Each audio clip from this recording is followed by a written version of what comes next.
choice! Let me go! The wedding dress was supposed to make her feel beautiful. Instead, it felt like a shroud. Keisha's arm burned where the loan shark's fingers dug into her flesh, dragging her across the polished marble floor of the Lotus Casino. Her bare feet, they'd taken her shoes after catching her yesterday, slapped against the cold stone as she stumbled, trying to keep pace with his brutal grip. "Stop fighting," the shark growled, his breath reeking of cigarettes and stale coffee. He was a mountain of a man, 6'3" of muscle and cruelty wrapped in a cheap suit. "You're making this harder than it needs to be." "Good," Keisha spat, twisting against his hold. Her wedding dress, white silk that cost more than her childhood apartment, tangled around her legs. "I hope I make it impossible." They were cutting through the main casino floor, drawing stares from gamblers who quickly looked away. Nobody helped. Nobody ever helped. Not in a place like this, where the house always won and the Korean Mafia owned everything, including the people. Slot machines chimed their artificial symphony of hope and loss. Dealers called bets in practiced monotones.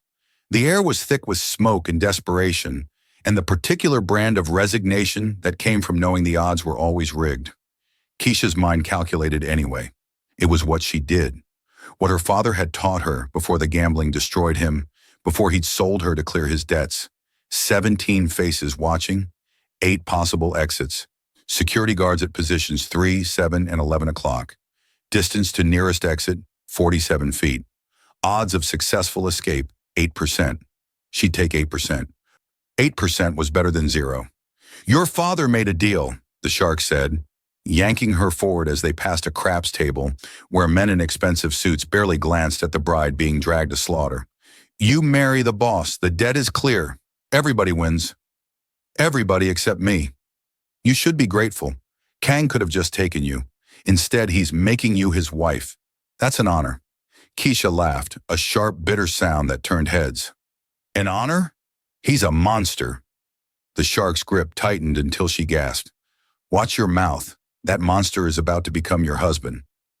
They were approaching the grand ballroom now. Keisha could see the ornate double doors ahead, gold-plated and massive. Behind those doors, Kang was waiting, the alchemist, Minjun's brother. The man who'd promised to clear her father's $100,000 debt in exchange for one thing. Her. She'd met him once. Once was enough. His eyes were dead things, shark eyes that looked at her like she was meat. His hands bore burn scars from whatever chemical experiments he conducted in the shadows of the Korean underworld. And when he'd smiled at her father and said, "She'll make a beautiful bride," Keisha had felt something inside her die. That was 2 weeks ago. She'd run that same night. They'd found her yesterday, dragged her back, locked her in a room and dressed her like a doll. The makeup artist had covered the bruises on her wrists. The hairstylist had tamed her natural curls into an elegant updo. They'd painted her face and stuffed her into this dress and told her to smile. She'd spit in their faces instead. "Almost there," the shark said with grim satisfaction. 5 more minutes and this is over." 5 more minutes until she was Kang's property. 5 more minutes until every door closed and every escape route vanished. 5 more minutes until she became another cautionary tale about girls who thought they could run from men with power. No. Keisha's fingers brushed the corsage pinned to her dress, white roses and baby's breath, delicate and useless. But the pin holding it together was sharp. She touched her earlobe, calculating. Distance to roulette table, 12 feet. Shark's reaction time, approximately 1.2 seconds. Window of opportunity, 3 seconds maximum. 3 seconds to change her life. They passed the roulette table. A dealer was collecting chips, paying out winners. The wheel sat idle, a perfect circle of red and black possibility. Keisha moved. She ripped the corsage from her dress and stabbed the pin into the shark's hand with every ounce of strength she possessed. He roared, his grip loosening for exactly 1.3 seconds. She'd calculated correctly. She yanked free and lunged for the roulette table, both hands slamming into the edge and shoving with desperate strength. The table tipped. Chips exploded into the air like confetti.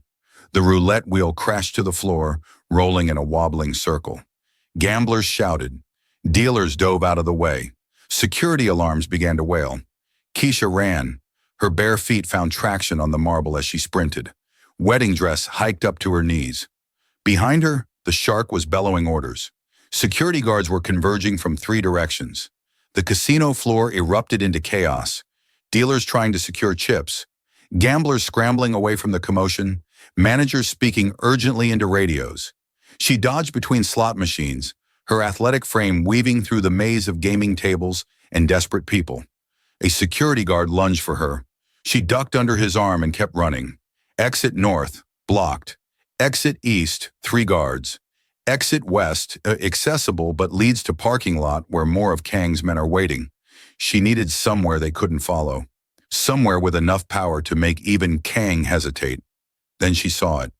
Gold-plated double doors on the west wall, flanked by 2 guards in black suits. Above the doors, a simple placard in Korean and English. VIP lounge by invitation only. No time to think, no time to calculate better odds. Keisha sprinted toward the doors.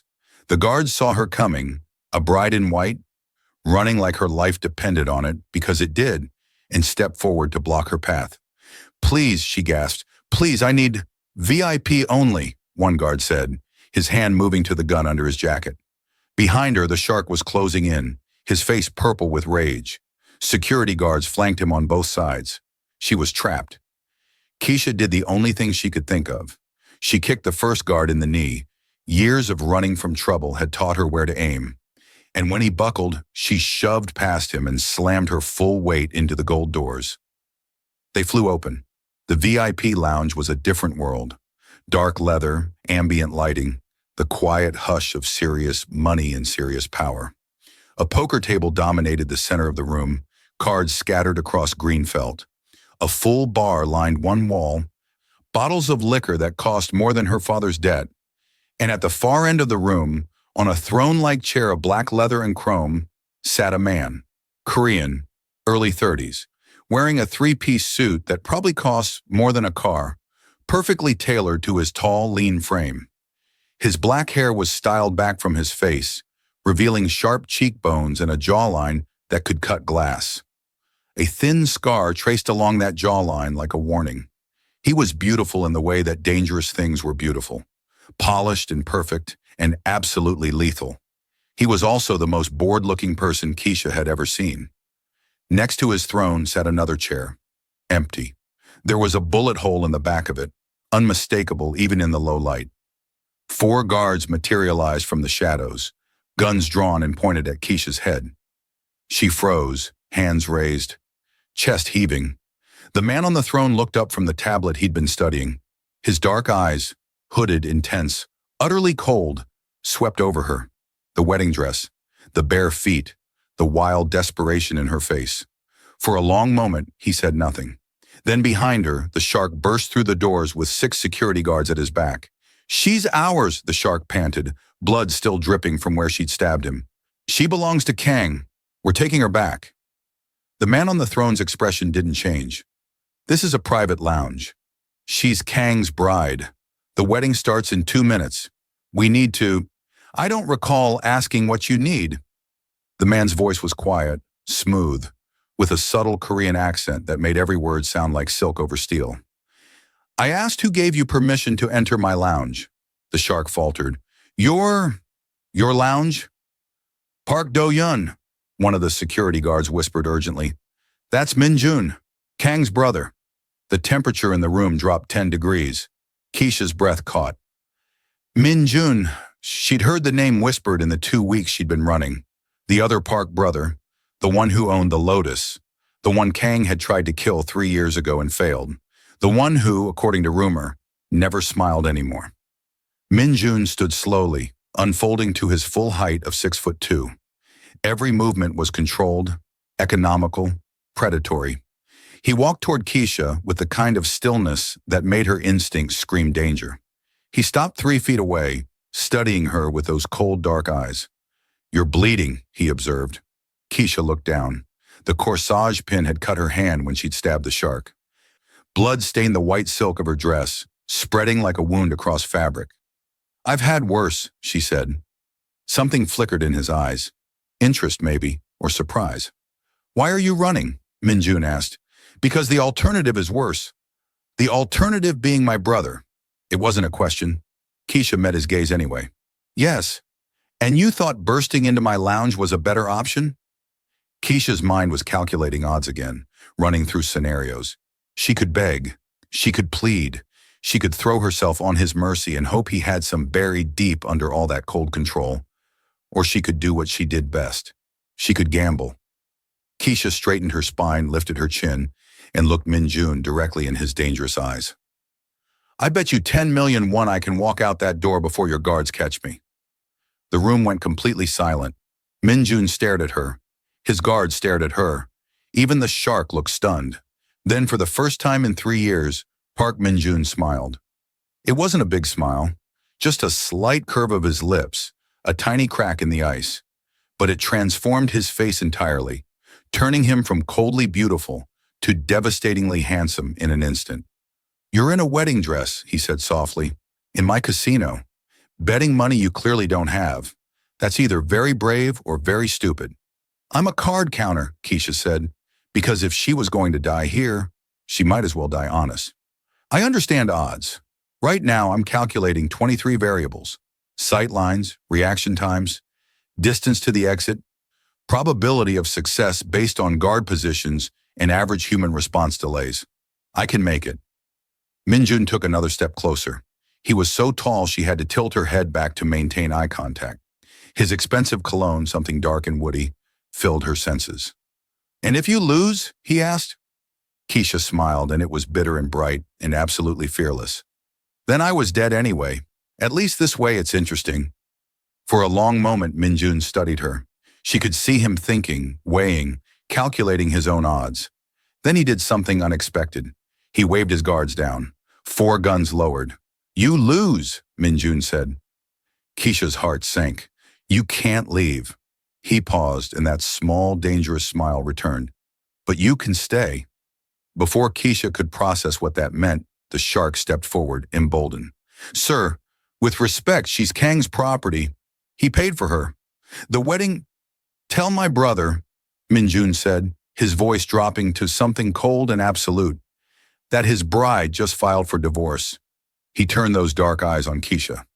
Do you want to go back to him? Every instinct told her to be careful here. This man was just as dangerous as Kang, maybe more so because he hid it better under all that polish and control. But he was also offering her a choice, and she hadn't had one of those in weeks. No, Keisha said. Min Jun nodded once. Then he looked at the shark and the security guards, and his expression could have frozen hell. Get out of my casino. The shark opened his mouth to protest. Min Jun's head of security, a stocky man with a scarred face and a missing pinky finger, stepped forward, hand resting on his gun. The boss said leave, the scarred man growled. The shark looked at Keisha with pure hatred. Kang won't let this go. You know that. I'm counting on it, Min Jun said calmly. The security guards exchanged glances, then slowly backed toward the door. The shark was the last to leave, his bloody hand clenched into a fist, his eyes promising violence later. When the doors closed, Keisha's legs nearly gave out.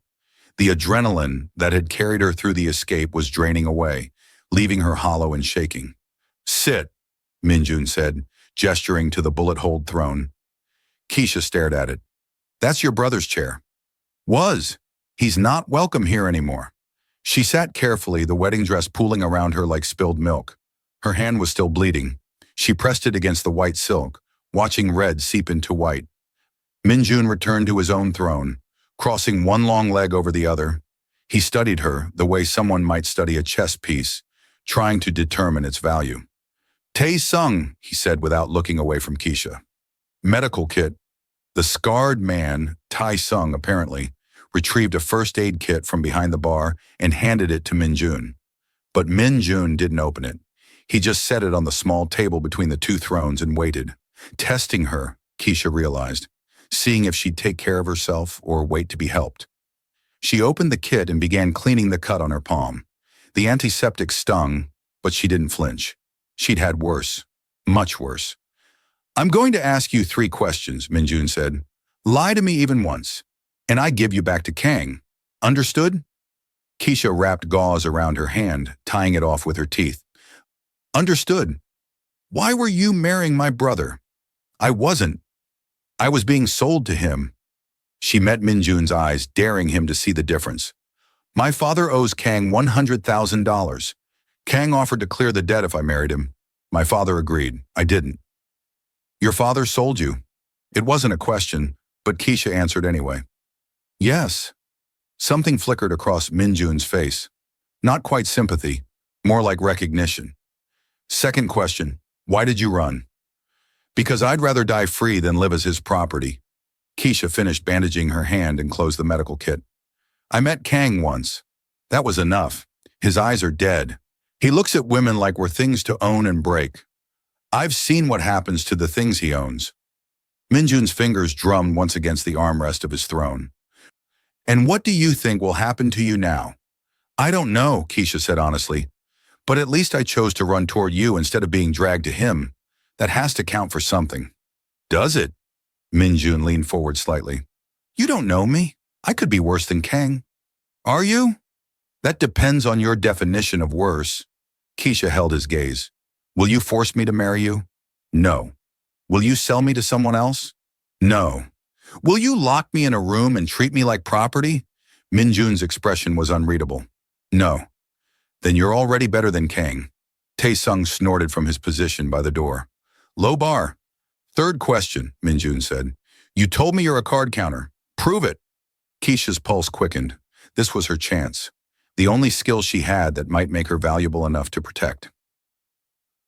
Taesung brought over a deck of cards and handed it to Minjun, who broke the seal and began shuffling. His hands moved with surprising skill. He wasn't just a casino owner, he knew cards.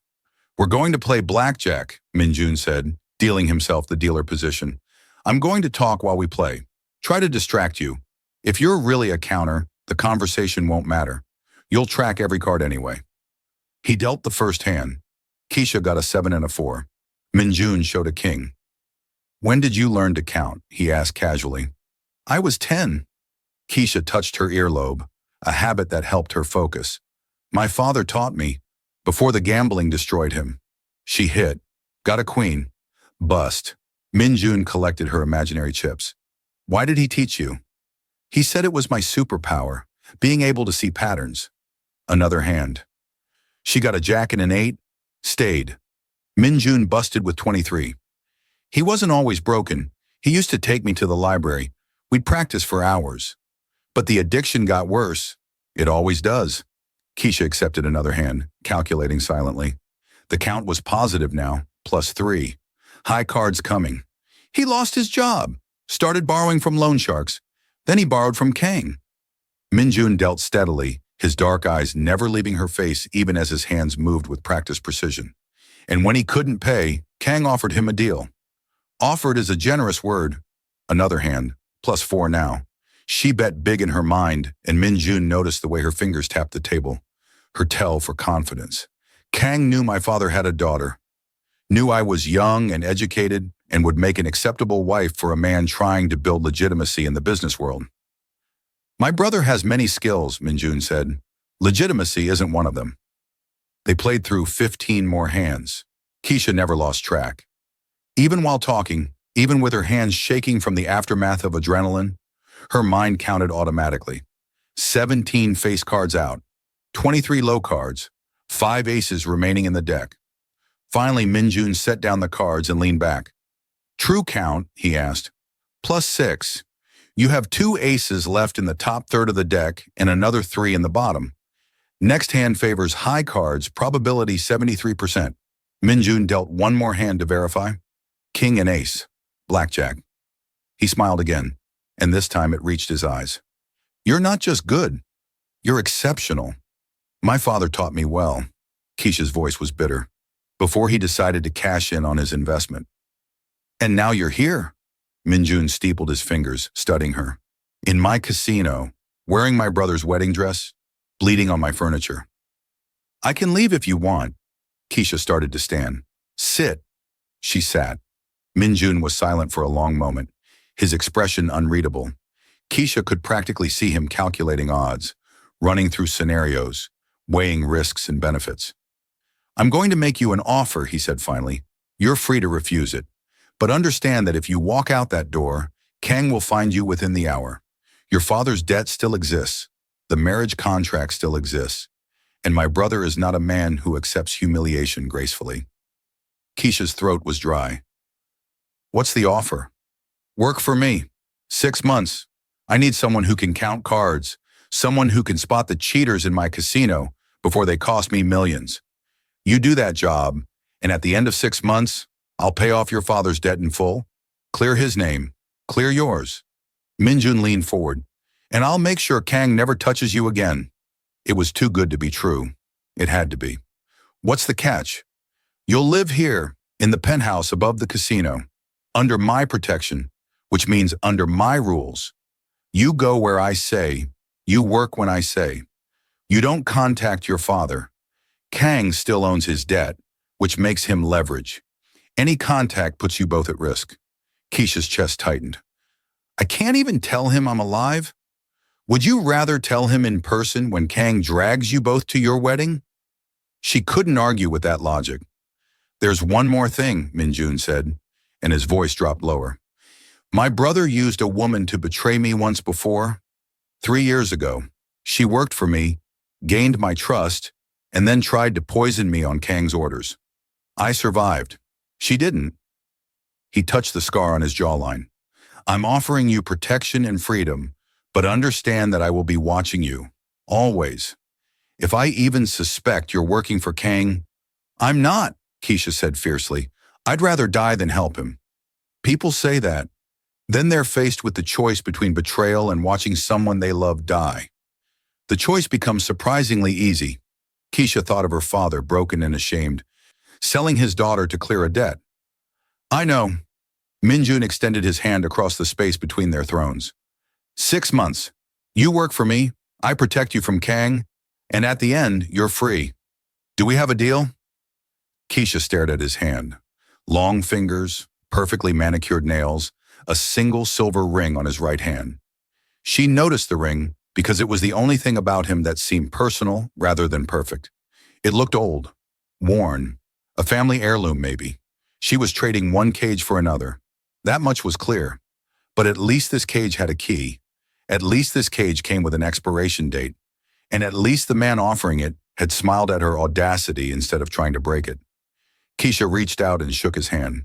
His grip was firm, warm, completely confident. 6 months, she agreed. Minjun's smile returned. Small and dangerous. Welcome to the Lotus, Miss Thompson. Taesung led her through corridors Keisha had never seen, away from the glittering chaos of the casino floor into the private spaces where the real power lived. The decor changed from gaudy gold to understated luxury. Dark wood, subtle lighting, art that was probably worth more than her entire neighborhood. They rode an elevator that required a key card. Taesung inserted his without looking at her. Rules, he said gruffly as the elevator climbed. You don't leave this building without permission. You don't contact anyone from your old life. You don't ask questions about the boss's business. You do your job, keep your head down, and maybe you survive the 6 months. You don't trust me, Keisha observed. I don't trust anyone. Taesung's scarred face was expressionless. But especially not pretty girls who show up in wedding dresses with sob stories. The last one almost killed him. I'm not her. That's what she said too. The elevator doors opened onto a penthouse that took Keisha's breath away. Floor-to-ceiling windows overlooked the city, lights sprawling out like scattered diamonds. The furniture was modern and expensive, all clean lines and careful design. A full kitchen that looked like it had never been used. A living room bigger than her childhood home. Your room is through there, Taesung said, pointing to a door on the left. Boss's office is through there. He pointed right. His bedroom is upstairs. You don't go upstairs, ever. Understood? Understood? Bathroom is attached to your room. You'll find clothes in the closet, all your size. The boss had someone bring them up while we were talking. Keisha blinked. How did he know my size? Taesung gave her a look that said she was asking stupid questions. He owns a casino. He knows everything. Fair point. Someone will come get you tomorrow morning at 6. Training starts at 7. Taesung moved toward the elevator. Don't try to run. Security watches every exit, and even if you made it past them, Kang's men are watching the perimeter. You're safer in here than anywhere else in the city. I know, Keisha said quietly. Tai-sung paused at the elevator, his hand on the button. The boss took a risk on you today. Don't make him regret it. Then he was gone, and Keisha was alone in the most beautiful cage she'd ever seen. She walked to the window and pressed her forehead against the cool glass. Somewhere out there, in some other part of this massive casino, Kang was furious, humiliated, planning his response. And somewhere else, her father was probably drinking, trying to forget what he'd done. Keisha touched her earlobe and calculated odds. Odds of surviving 6 months under Min Jun's protection, 64%. Odds of Kang letting this go, 2%. Odds that I just traded one nightmare for another, 47%. Not great, not terrible. Odds that Min Jun's smile was the most dangerous thing I've ever seen, 99%. She was still wearing the wedding dress. White silk and lace that cost a fortune, now stained with her blood and decorated with the chaos of her escape. Keisha found a pair of scissors in the kitchen and cut the dress off. Every piece that fell felt like shedding skin, like becoming someone new. She cut until she was standing in her underwear surrounded by scraps of white fabric, and then she walked into her new room and found the clothes Tae-sung had mentioned. Simple things. Jeans, t-shirts, a leather jacket, practical boots. Nothing like the wedding dress. Nothing like the woman Kang wanted to own. She showered, washing away the makeup and the fear and the last remnants of the girl who'd walked down that aisle. When she emerged, clean and dressed in dark jeans and a soft black t-shirt, she barely recognized herself in the mirror. Good. She didn't want to be that girl anymore. Keisha found a burner phone hidden in the nightstand drawer. She stared at it for a long moment, then picked it up and dialed the number she'd memorized since childhood. Her father answered on the third ring. Hello? His voice was weak, broken. He'd been crying. Dad, Keisha whispered. Keisha? Oh God, baby, are you? Where are you? Kang is... He's furious. He's saying he's going to... I'm safe. I got away. Baby, you need to come back. You need to apologize. If we explain... No. Keisha's voice was harder than she'd ever heard it. I'm not coming back. I'm not marrying him. And you need to understand something. I love you. I will always love you. But what you did was unforgivable. Silence on the other end. Then, I was trying to protect you. You weren't protecting me, Dad. You were protecting yourself. Keisha felt tears building but refused to let them fall. You taught me to count cards when I was 10. You told me I was brilliant, that I could see patterns nobody else could see. And then you sold me to pay for your mistakes. I didn't know I thought Kang was legitimate, a businessman. I thought you'd be safe, that you'd be taken care of. He's a monster. He's killed people. He poisons people for fun. And you looked in his dead eyes and decided I was an acceptable sacrifice. Her father was crying now, harsh sobs that made her chest ache. I'm sorry. I'm so sorry, baby.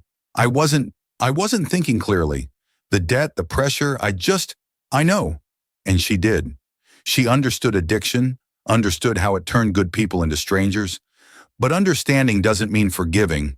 Not yet. Maybe not ever. Where are you? Let me help. Let me fix this. You can't fix it, Dad, but I'm going to. Keisha wiped her eyes with her bandaged hand. I'm working for someone who can protect me. Someone Kang can't touch. In 6 months, your debt will be cleared. Mine too. And then we'll see. Who? Who's protecting you? Someone dangerous. She thought of Min Jun's smile, the way it had transformed his cold face into something devastating. Maybe more dangerous than Kang, but at least he gave me a choice. Keisha, I have to go. Don't try to find me. Don't contact me. If Kang finds out where I am, I won't, I promise. I love you, baby girl. Keisha closed her eyes. I love you too. That's why this hurts so much. She hung up before he could respond, then threw the burner phone across the room where it shattered against the wall. Only then did she let herself cry. Min Jun heard the phone shatter from his position in the hallway. He'd been standing there for the last 3 minutes, listening to her conversation through the thin walls. Not because he enjoyed eavesdropping, but because information was currency in his world, and he needed to know exactly what kind of asset or liability he just acquired. He heard her crying now, soft, controlled sobs that she was clearly trying to muffle. The sound did something unexpected to his chest, something uncomfortable that he immediately pushed down. He'd seen her pain in the VIP lounge, recognized it because it mirrored his own. Brother against brother. Family turned weapon, the particular kind of betrayal that left scars no one could see. 3 years ago, Kang had sent a woman into Minjun's life. Beautiful, intelligent, seemingly innocent. She'd worked in the casino, caught his attention, earned his trust over months of careful manipulation. And then one night, she'd slipped poison into his drink. He'd known something was wrong the moment the liquid touched his tongue. Years of living in his world had taught him to never fully trust, to always taste for the bitter edge of betrayal. He'd spit it out, but not before enough entered his system to paralyze him for 6 hours.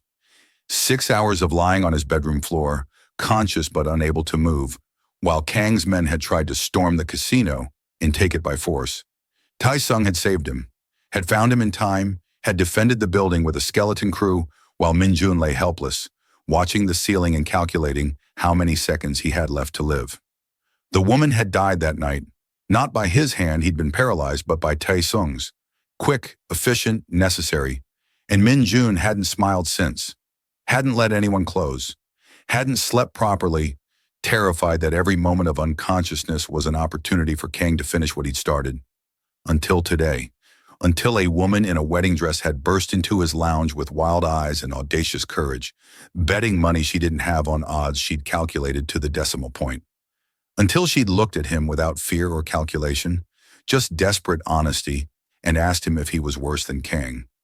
Until she'd made him smile without even trying. Minjun walked quietly to his office and poured himself a glass of whiskey. He didn't drink it.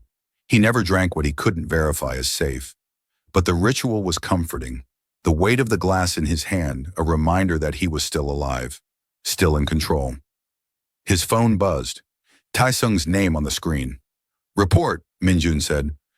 Kang's men surrounded the building within 10 minutes of the girl's escape. They're watching every exit. No aggressive moves yet, but they're waiting for orders. Let them wait. Sir, taking his bride this is an act of war. You know that. It was always going to be war. Minjun swirled the whiskey he wouldn't drink. Kang arranged this marriage specifically to humiliate me. A wedding at my casino, using my venue, flaunting his power in my territory. He wanted me to watch him claim something beautiful and break it. So you claimed her first? Yes. Taesung was quiet for a moment. Is she worth it? Worth risking everything we've built? Minjun thought about Keisha's eyes, sharp and calculating, even in desperation. Thought about her hands, steady as she'd counted cards despite the adrenaline crash. Thought about the way she'd touched her earlobe, a tell she didn't know she had, and calculated her odds of survival with the same cold logic he used. She's a weapon, Minjun said finally, a very sharp one. And right now she's pointed at my brother. And when she's pointed at you, then I'll deal with it. Minjun set down the glass. Increase security around the building. I want eyes on every entrance, every exit, every ventilation shaft. If Kang makes a move, I want to know about it before his men take their first step. Already done. What about the girl's father? What about him? Kang still owns his debt. He's leverage. Minjun considered this. Where is he now? Small apartment in the East District. Kang's men are watching him too, but they haven't moved in. I think Kang's waiting to see what you do next. Keep surveillance on him. If Kang makes a move toward the father, I want to know immediately. You planning to protect him too? I'm planning to make sure Kang can't use him as a weapon against her. Minjun stood, walking to the window that overlooked his casino floor. Even from up here, he could see the controlled chaos. Dealers managing tables, security maintaining order, money changing hands in the eternal dance of risk and reward. She won't work effectively if she's worried about her father. You care about her effectiveness or about her? It was the kind of question only Taesung could ask. They'd known each other for 15 years, since Minjun was 16 and Taesung was 30. fresh out of military service and looking for work that paid better than legitimate security.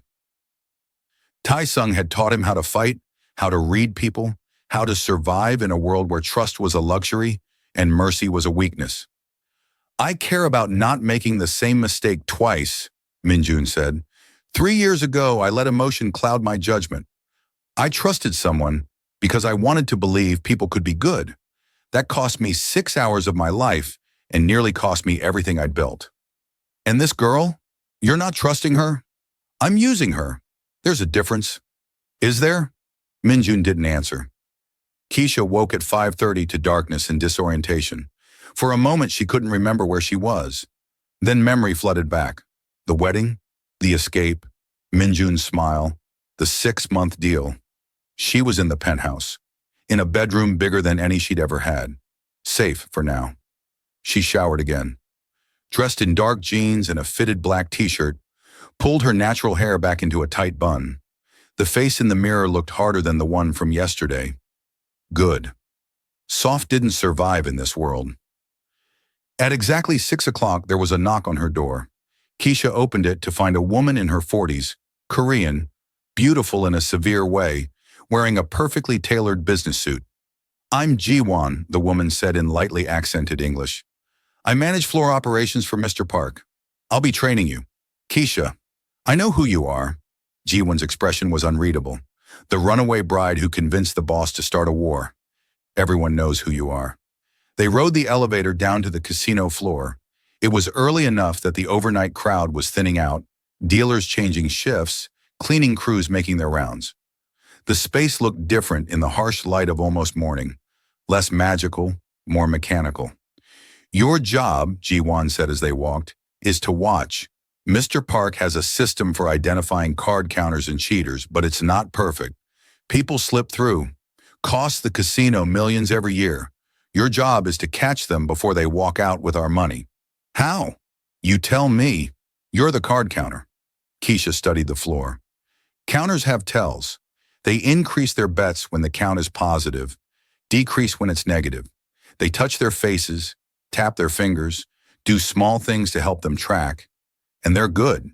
They blend in, don't draw attention. But they can't help showing patterns if you know what to look for. And you know what to look for. I am what to look for." Keisha watched a blackjack table where a man in his 30s was playing. "Like him. Third table from the left. He's counting. Not well, but he's counting." Ji-won pulled out a tablet and checked something. "Chen Park. He's been playing for 40 minutes. Up 15,000. Watch his bet patterns. Small when the count is negative, big when it's positive. And see how he touches his ear every time he recalculates? That's his tell." Ji-won observed for 5 minutes, then nodded. "You're right. Security flagged him 10 minutes ago but wasn't sure. How did you spot it so fast?" "Because that's exactly what I do. Just better." Something like respect flickered across Ji-won's face. "Mr. Park chose well." They spent the next 3 hours walking the floor. Ji-won taught her the casino systems, the cameras, the communication protocols, showed her how to signal security when she spotted something suspicious, explained which high rollers were legitimate and which were under investigation. "The important thing," Ji-won said, "is discretion. We don't want cheaters to know we've caught them until we're ready to move. Sometimes we let them play for weeks building a case. Sometimes we cut them off immediately. Mr. Park decides based on the situation. And what happens when we catch them?" Ji-won's smile was cold. "Depends on how much they stole. Small amounts, we ban them and send their information to other casinos. Large amounts, Mr. Park handles personally." "Handles how?" "You don't need to know that yet." They were passing the VIP lounge when the doors opened and Minjun emerged, flanked by Tai Sung and 2 other guards. He was dressed differently than yesterday, still impeccable, but the 3-piece suit had been replaced with a more casual button-down shirt and slacks. He looked younger like this, less untouchable. His eyes found Keisha immediately, that dark, intense gaze that seemed to see through skin and bones straight into thoughts. "How is she doing?" he asked Ji-won, but he was looking at Keisha. "She spotted 3 counters in the first hour, all accurate." Minjun's expression didn't change, but Keisha thought she saw satisfaction in his eyes. Good. Continue her training. I want her on the floor by tonight. Tonight? Ji-won sounded surprised. Sir, standard training takes a week. She doesn't need standard training. She needs to understand our systems, not learn skills she already has. Min-jun finally looked at Ji-won. 6 hours of protocol training, then put her to work. Start her on the main floor, graduate to VIP tables if she proves reliable. Yes, sir. Min-jun started to walk away, then paused and looked back at Keisha. My office. 9 o'clock. We need to discuss your father. Keisha's stomach dropped. What about him? 9 o'clock. Then he was gone, moving through his casino like a shark through water, smooth, efficient, dangerous. At 9 o'clock exactly, Keisha knocked on Min-jun's office door. Come in. The office was exactly what she'd expected. Dark wood, expensive furniture, floor-to-ceiling windows overlooking the city. Min-jun sat behind a desk that probably cost more than her father's yearly salary, typing something on a laptop. He finished what he was doing, then gestured to a chair across from him. Sit. Keisha sat, trying not to show how nervous she was. You said we need to discuss my father. Kang has men watching his apartment, 24-hour surveillance. Your father can't leave without being followed. Is he safe? For now. Kang is waiting to see what I do next. If I return you, he gets his bride and his revenge. If I keep you, he escalates. Your father is his best leverage. Keisha's hands clenched in her lap. What do you want me to do? Nothing. You focus on your job. I'll handle your father's protection. Why? The question came out sharper than she intended. Why would you protect him? He sold me. He's the reason I was in that wedding dress. Min-jun leaned back in his chair, studying her. Because he's leverage against you, and I don't like other people having leverage over my assets. Is that what I am? An asset? Yes. No hesitation, no softening. You're an asset, a valuable one, and assets need to be protected from competing interests. It should have stung, should have made her angry, but Keisha found herself oddly relieved by the honesty. At least Min-jun didn't pretend their relationship was anything other than transactional. What's your plan? She asked. I've arranged for your father to enter a rehabilitation facility, private, secure, with medical staff who can help him with his addiction. Kang's men can watch the building all they want, but they won't be able to get in. Keisha stared at him. You're sending my father to rehab? I'm removing Kang's leverage while simultaneously addressing the root cause of your father's debt. When he's sober, he makes better decisions. Better decisions mean he's less likely to create problems for you, or for me. That's actually kind. It's practical. Min-jun pulled up something on his laptop and turned it to face her. A website for a facility called Serenity Heights. Private rooms, medical supervision, therapy programs. It looked expensive, very expensive.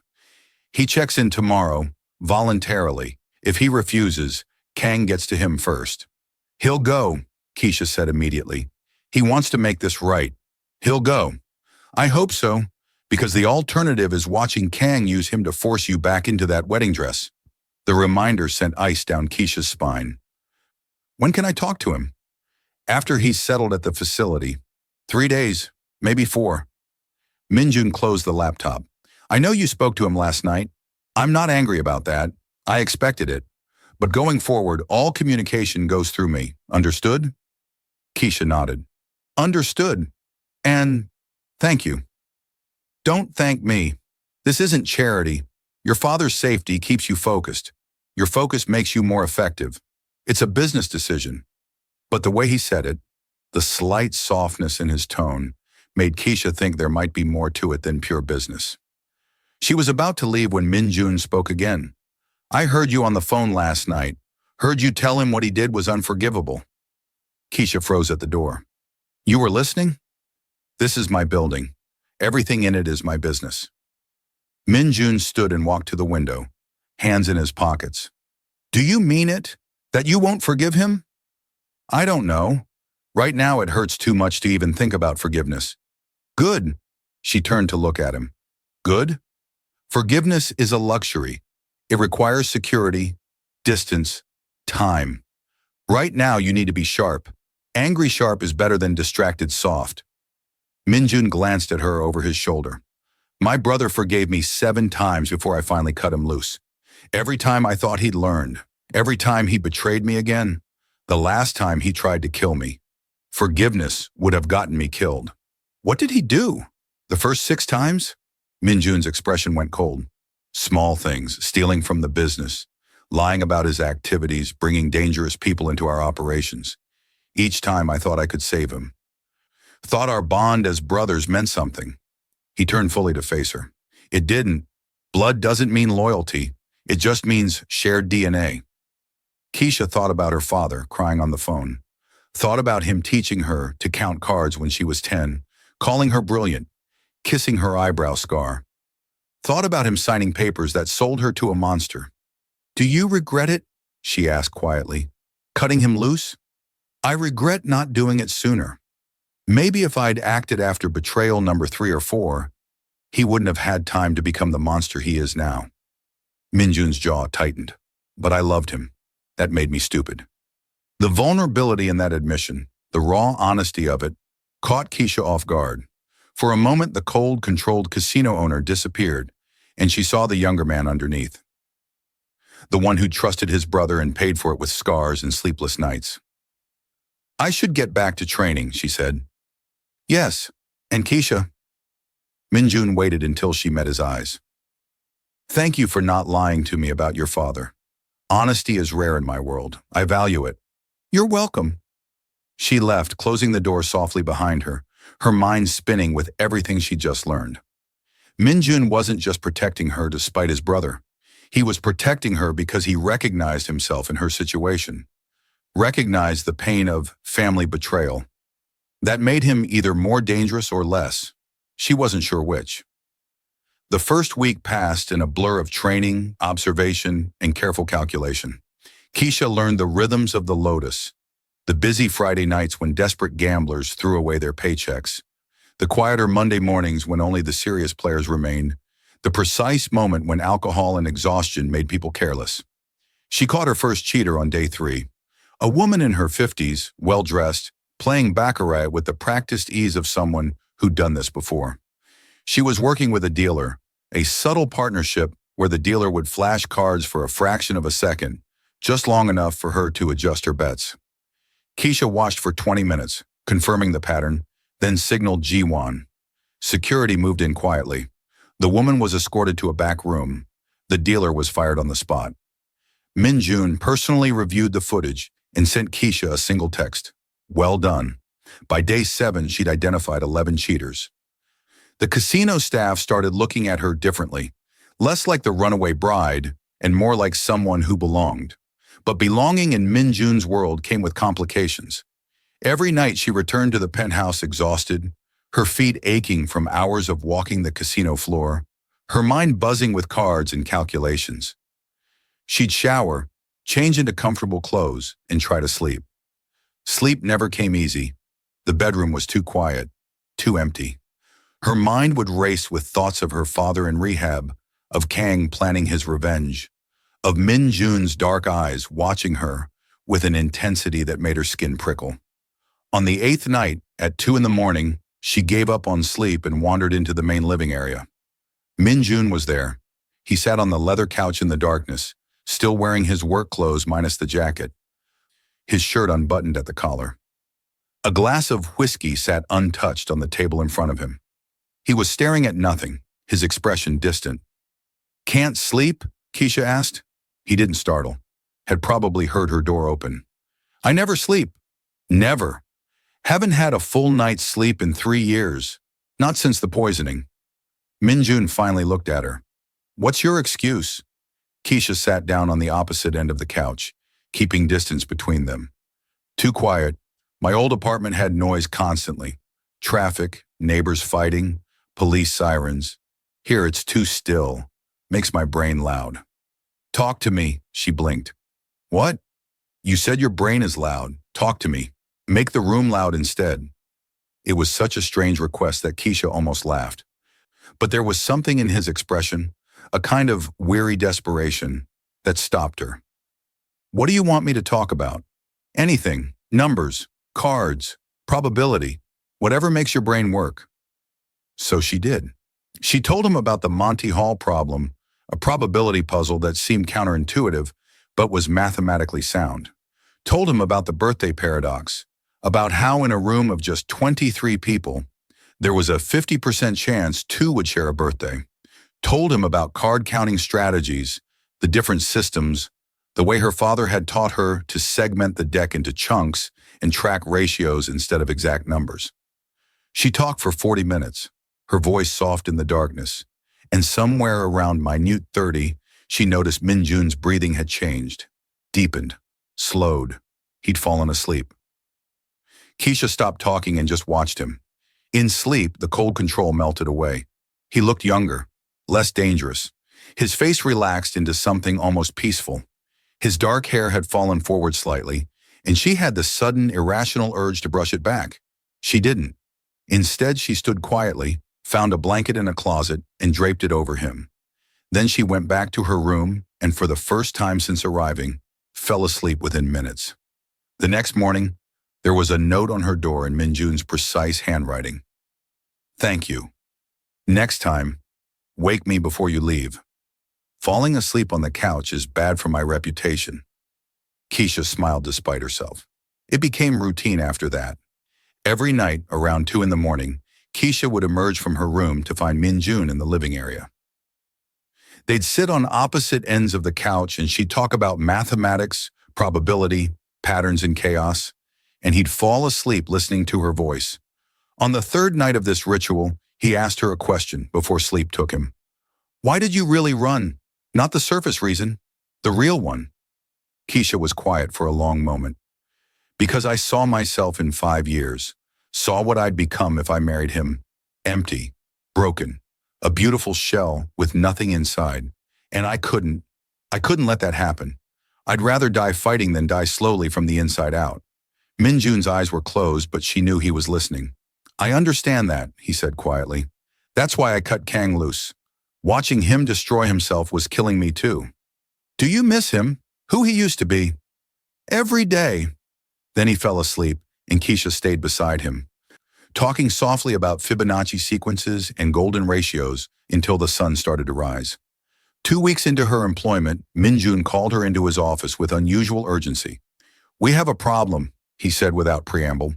Tae-sung stood beside his desk, looking grim. On the computer screen was surveillance footage of the VIP room.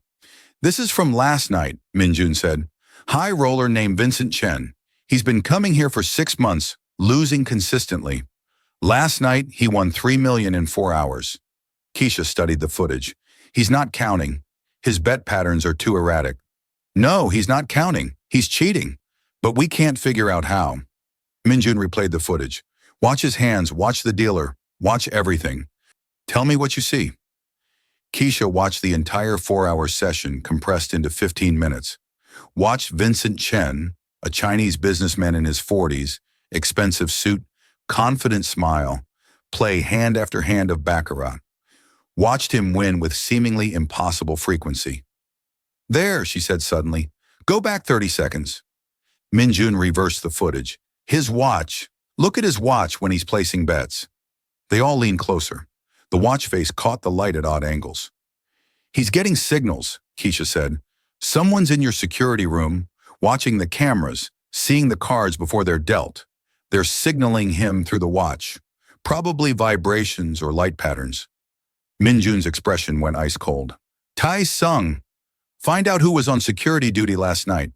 "Already did. Park Ji-hyun. He's been with us for 8 months. Bring him to me, now." Tae-sung left. Min-jun turned to Keisha, and she saw something in his eyes that made her breath catch. Rage, yes, but also satisfaction. Like he'd been waiting for a reason to unleash something he'd been holding back.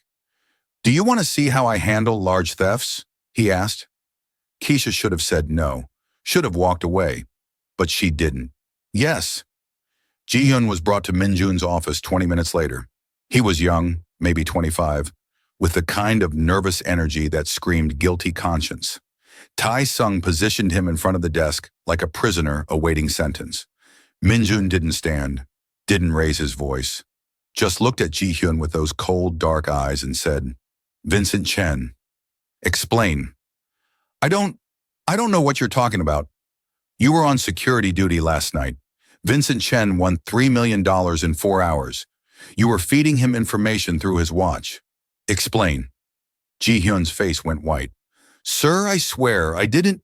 Min-jun opened a drawer and pulled out a gun, set it on the desk between them, casual as setting down a pen. Keisha's heart stopped. You have one chance, Min-jun said, his voice soft and absolutely terrifying. Tell me the truth, and you leave this building alive. Lie to me again, and Tae-sung puts a bullet in your knee, and we have this conversation with you screaming. Your choice. Ji-hyun crumbled. He approached me 3 months ago, said he'd pay me 50,000 per session if I helped him. I needed the money. My mother's medical bills. You didn't think I'd find out. I'm sorry, I'm so sorry. Please, I'll pay it back. You'll what? Work for me for the next 60 years and maybe pay back a fraction of what you stole? Min-jun's laugh was empty. No, here's what's going to happen. You're going to transfer every dollar Vincent Chen paid you into an account Tae-sung provides. Then you're going to call Vincent and tell him the operation is compromised. Tell him to never come back to the Lotus. Yes, I'll do it. Thank you. I'm not finished. Min-jun leaned forward. Then you're going to leave the city? Tonight. If I ever see you again, if you ever work at another casino, if you ever even think about gambling in my territory, I will find you. And what happens next won't be quick or clean. Do you understand? Ji-hyun nodded frantically. Get him out of my sight, Min-jun told Tae-sung. After they left, Min-jun picked up the gun and locked it back in the drawer. Then he looked at Keisha, and his expression was carefully neutral. Are you afraid of me now? Keisha thought about it, really thought about it. She just watched Min-jun threaten a man's life with the casual ease of someone ordering coffee, had watched him wield violence like a tool. She should be terrified. But all she felt was a strange sense of security, because Min-jun protected what was his. And right now, for the next 6 months, she was his. No, she said. Why not? Because you only hurt people who betray you, and I don't plan to do that. Something flickered in Min-jun's eyes. Relief, maybe, or respect. Good, he said, because I'd hate to have to hurt you. The way he said it, so honest, so bleak, made Keisha realize something important. Min-jun didn't want to be this person, the cold, violent casino owner who threatened lives and ruled through fear. But his brother had forced his hand, had betrayed him so many times that trust became impossible and mercy became weakness. Kang had created this version of Min-jun, and now Kang was trying to use Keisha to destroy him completely. I won't betray you, Keisha said firmly. I promise. Min-jun studied her for a long moment. Then for the first time since that initial smile in the VIP lounge, his expression softened. I believe you, which is either very wise or very stupid of me. Let's hope it's wise. That night when Keisha emerged at 2 a.m., Min-jun was already on the couch. But this time, there was something different. A bottle of wine on the table. 2 glasses. You drink? Keisha asked, surprised. No, but you might want to. Min-jun gestured to the other glass. I visited your father today. Keisha's breath caught. You what? He's been at Serenity Heights for a week. I wanted to see how he was doing. Make sure the facility was treating him properly. Min-jun poured wine into 1 glass, pushed it toward her. He's doing well. The withdrawal was hard, but he's through the worst of it. He asked about you. What did you tell him? That you're safe, that you're working for me, that you're... Min-jun hesitated, choosing his words carefully. That you're thriving. Keisha picked up the wine glass, her hands shaking slightly. Am I?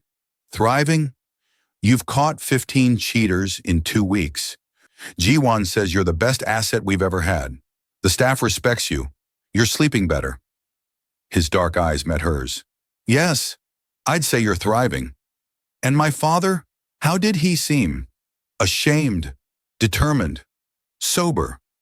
Min-jun leaned back against the couch. He wanted me to give you a message. What message? He said, tell her I remember the library. Tell her I'm trying to be that man again. The one who called her brilliant. Keisha's eyes burned. She took a long drink of wine to cover the emotion. Did he mean it? I think so, but time will tell. Addicts are good at meaning things in the moment. It's the follow-through that's hard. They sat in silence for a while. Keisha drank her wine. Minjun stared at his empty glass. Can I ask you something? Keisha said finally. Yes. Why do you pour yourself whiskey every night if you never drink it? Minjun looked at the untouched glass on the table. Because I want to. Want to drink until I can't think, can't feel, can't remember everything Kang took from me. But if I start, I won't stop. And if I'm drunk, I'm vulnerable. So I pour it. Look at it. Remind myself that I'm stronger than the wanting. That must be exhausting. It is. He met her eyes. But so is trusting people. And I'd rather be exhausted and alive than relaxed and dead. Keisha set down her wine glass. Tell me something true. Something you haven't told anyone else. Why? Because you know everything about me. You've read my files, watched my footage, listened to my phone calls. But I don't know you. Not really. Minjun was quiet for so long she thought he wouldn't answer. Then, I envy you. Envy me? Why? Because you still love your father. Despite everything he did, despite the betrayal, you still care enough to be hurt by it. I don't feel that anymore. When I think about Kang, all I feel is empty, cold, like the part of me that could love died the night he tried to poison me. Minjun's voice was soft, almost wondering. You're still human. I'm not sure I am anymore. Keisha moved closer on the couch, not touching, but closer. You're human. Humans sleep when someone talks about math. Humans protect their employees' fathers even when it's inconvenient. Humans sit in the dark and pour drinks they won't consume because they're afraid of losing control. Those aren't human qualities. Those are survival strategies. They're the same thing. Minjun looked at her, and in the darkness, his eyes seemed less cold, more vulnerable. Talk to me about numbers, please. I need to stop thinking. So she did. Told him about the Collat's conjecture, about chaos theory, about the strange loops in Gödel's incompleteness theorems. Talked until his breathing evened out, until his head tilted back against the couch, until sleep finally claimed him. This time she didn't leave immediately.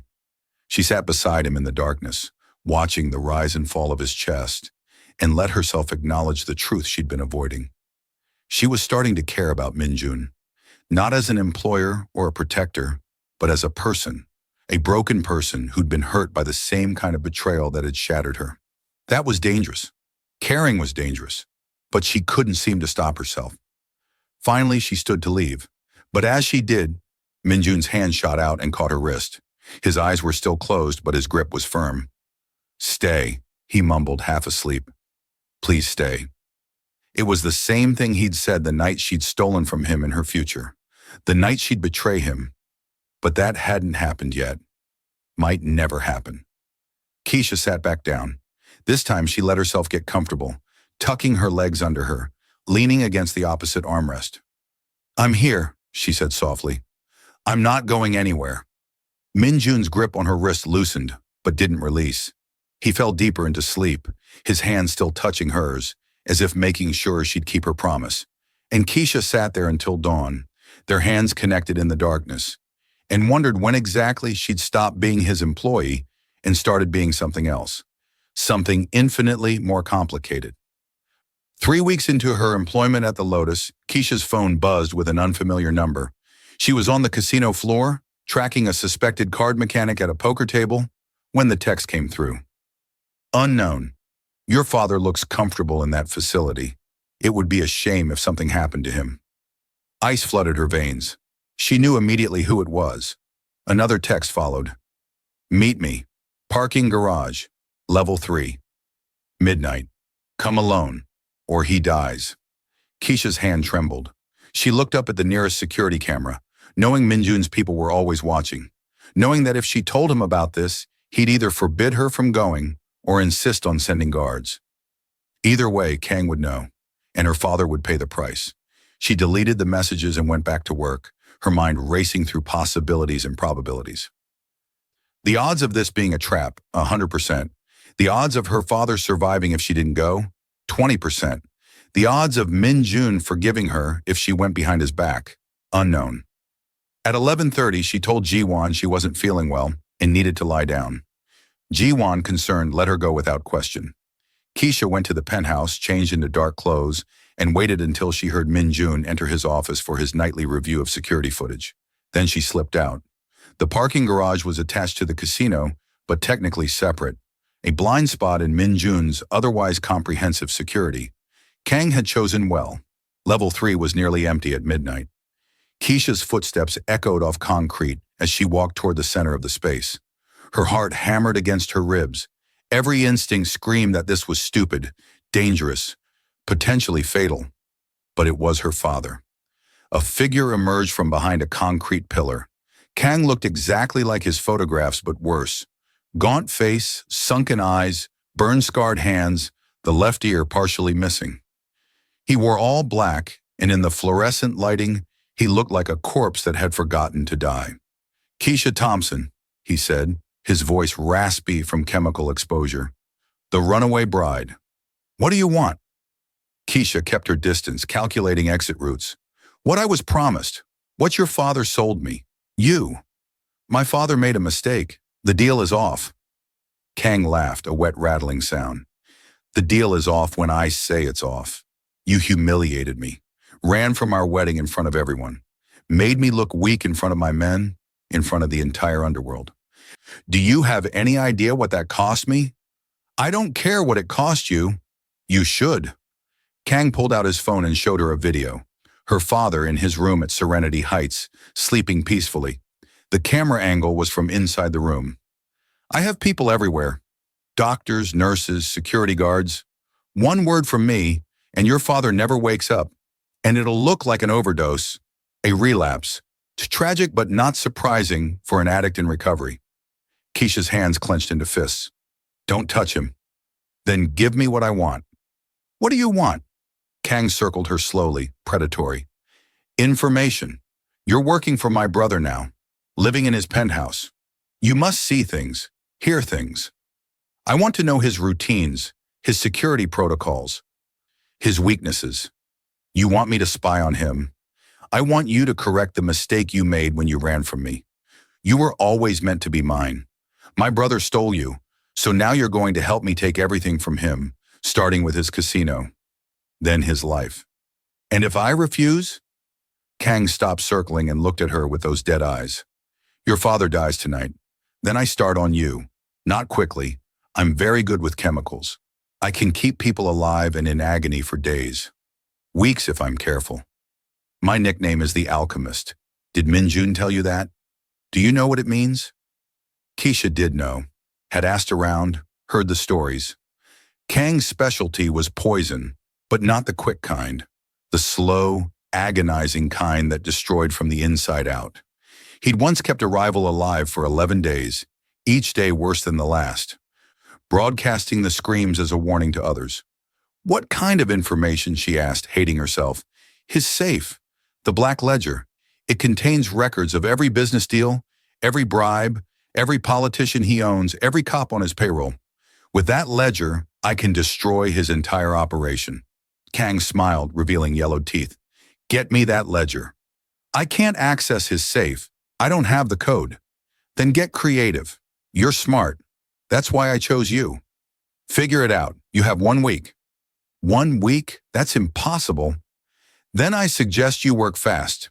Kang moved closer, and Keisha could smell the chemical reek that followed him everywhere.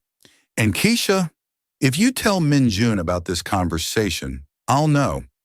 I have eyes everywhere in that building. You breathe a word of this, and your father's heart stops before you finish the sentence." He handed her a burner phone. "I'll contact you with instructions. Don't disappoint me. I've been disappointed enough already." Then he was gone, disappearing into the shadows like the ghost he resembled. Keisha stood alone in the parking garage, the burner phone burning in her hand like evidence of a crime she hadn't yet committed. She made it back to the penthouse without being seen, or so she thought. Min Jun was waiting in the living room, still dressed in his work clothes, his expression unreadable in the low light. "Where were you?" he asked quietly. Keisha's mind raced. "I went for a walk, couldn't sleep." "In the parking garage?" Her blood froze. "How did you—" "I own this building, Keisha. Every camera, every sensor, every square inch. I know when you leave. Minjun stood, and even across the room she could feel the least danger in him. So I'll ask again. Where were you? She had a choice. Lie and hope he believed her, risking her father's life if Kang found out. Or tell the truth and hope Minjun could protect them both. The problem was, she didn't know if she could trust Minjun. Not completely. He'd protected her father, yes, but he'd also threatened Ji Hyun with torture. He'd smiled when he stole her from Kang, knowing it would start a war. He was capable of both kindness and cruelty, often in the same breath. And Kang had said he had eyes everywhere. I went for a walk, Keisha repeated, forcing her voice steady. I needed air. Minjun crossed the room in 3 strides. He didn't touch her. But he was close enough that she had to tilt her head back to maintain eye contact. Don't lie to me, he said, his voice soft and absolutely terrifying. I've been lied to by experts. You're not one of them. I'm not lying. Keisha, he said her name like a warning. I can pull the footage. I can see exactly where you went, who you met. But I'm giving you a chance to tell me yourself, to choose honesty over whatever game you think you're playing. She wanted to tell him. God, she wanted to tell him everything. About Kang's threats, about the impossible choice, about how terrified she was. But Kang's words echoed in her mind. I have eyes everywhere. You breathe a word of this, and your father's heart stops. I went for a walk, she said again, meeting his eyes. That's all. Something in Min Jun's expression broke. Not anger, worse. Disappointment. I see, he said quietly. He stepped back, putting distance between them. Go to bed, Keisha. We'll discuss this in the morning. Minjun, go to bed. She went, closing her bedroom door behind her and leaning against it, her whole body shaking. Through the door, she heard Minjun make a phone call. Tai-sung, pull the parking garage footage from tonight. Level 3. I want to know who she met with. Keisha pressed her hand over her mouth to stifle a sob. She just made everything worse. Minjun would see Kang on the footage, would know she'd met with his brother, would think she was betraying him. And maybe she was. Maybe that's exactly what she was doing. The burner phone buzzed in her pocket. A text from Kang. Smart girl. 1 week. Don't forget. Keisha threw the phone across the room, then slid down the door to sit on the floor, her head in her hands. She'd been at the Lotus for 3 weeks. 3 weeks of safety, of feeling like maybe she could build something here. 3 weeks of late-night conversations with Minjun, of watching him smile in his sleep, of starting to believe that broken people could help each other heal. And now it was all falling apart because she'd made a choice. The wrong choice, or maybe the only choice. She didn't know anymore. Morning came too soon. Keisha dragged herself out of bed, exhausted and hollow. When she emerged from her room, Minjun was already gone. But there was a note on the kitchen counter in his precise handwriting.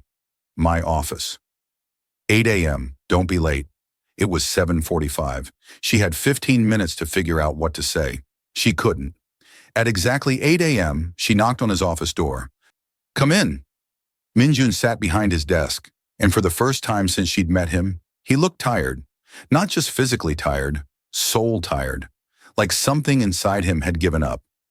On his computer screen was frozen footage from the parking garage. Kang's face clear as day. Sit, Minjun said. Keisha sat, her heart in her throat. You met with my brother, Minjun said. It wasn't a question. The man you were running from. The man you said you'd rather die than marry. You met with him in secret and lied to me about it. Minjun, don't. His voice cracked like a whip. Don't explain. Don't justify. Just answer one question. Are you working for him? No. Then why meet with him? He threatened my father. Minjun leaned back in his chair, his expression unreadable. Explain. So she did. Told him about the text, about Kang's threat, about the video showing her father sleeping. Told him about the demand for the black ledger, about the 1-week deadline, about Kang's warning not to tell anyone. When she finished, Minjun was quiet for a long time. You should have told me immediately, he said finally. He said he had eyes everywhere. That if I told you my father would die. He was bluffing. Was he? Keisha leaned forward. You said yourself he's tried to infiltrate your operation before. Ji-hyun was feeding information to Vincent Chen for months before we caught him. How many others are there? How many people in this building are secretly working for Kang? Minjun's jaw tightened because she was right. He didn't know. Couldn't know. Trust was impossible in his world. What did you tell him? Minjun asked. Nothing. I said I'd think about it. And were you? Thinking about it? Keisha met his eyes. I was thinking about how to protect my father without betraying you. I hadn't figured it out yet. So you were considering betraying me. I was considering all my options. That's not the same thing. Minjun stood and walked to the window, his back to her. Do you know what the black ledger contains? You told me. Business records, connections, evidence.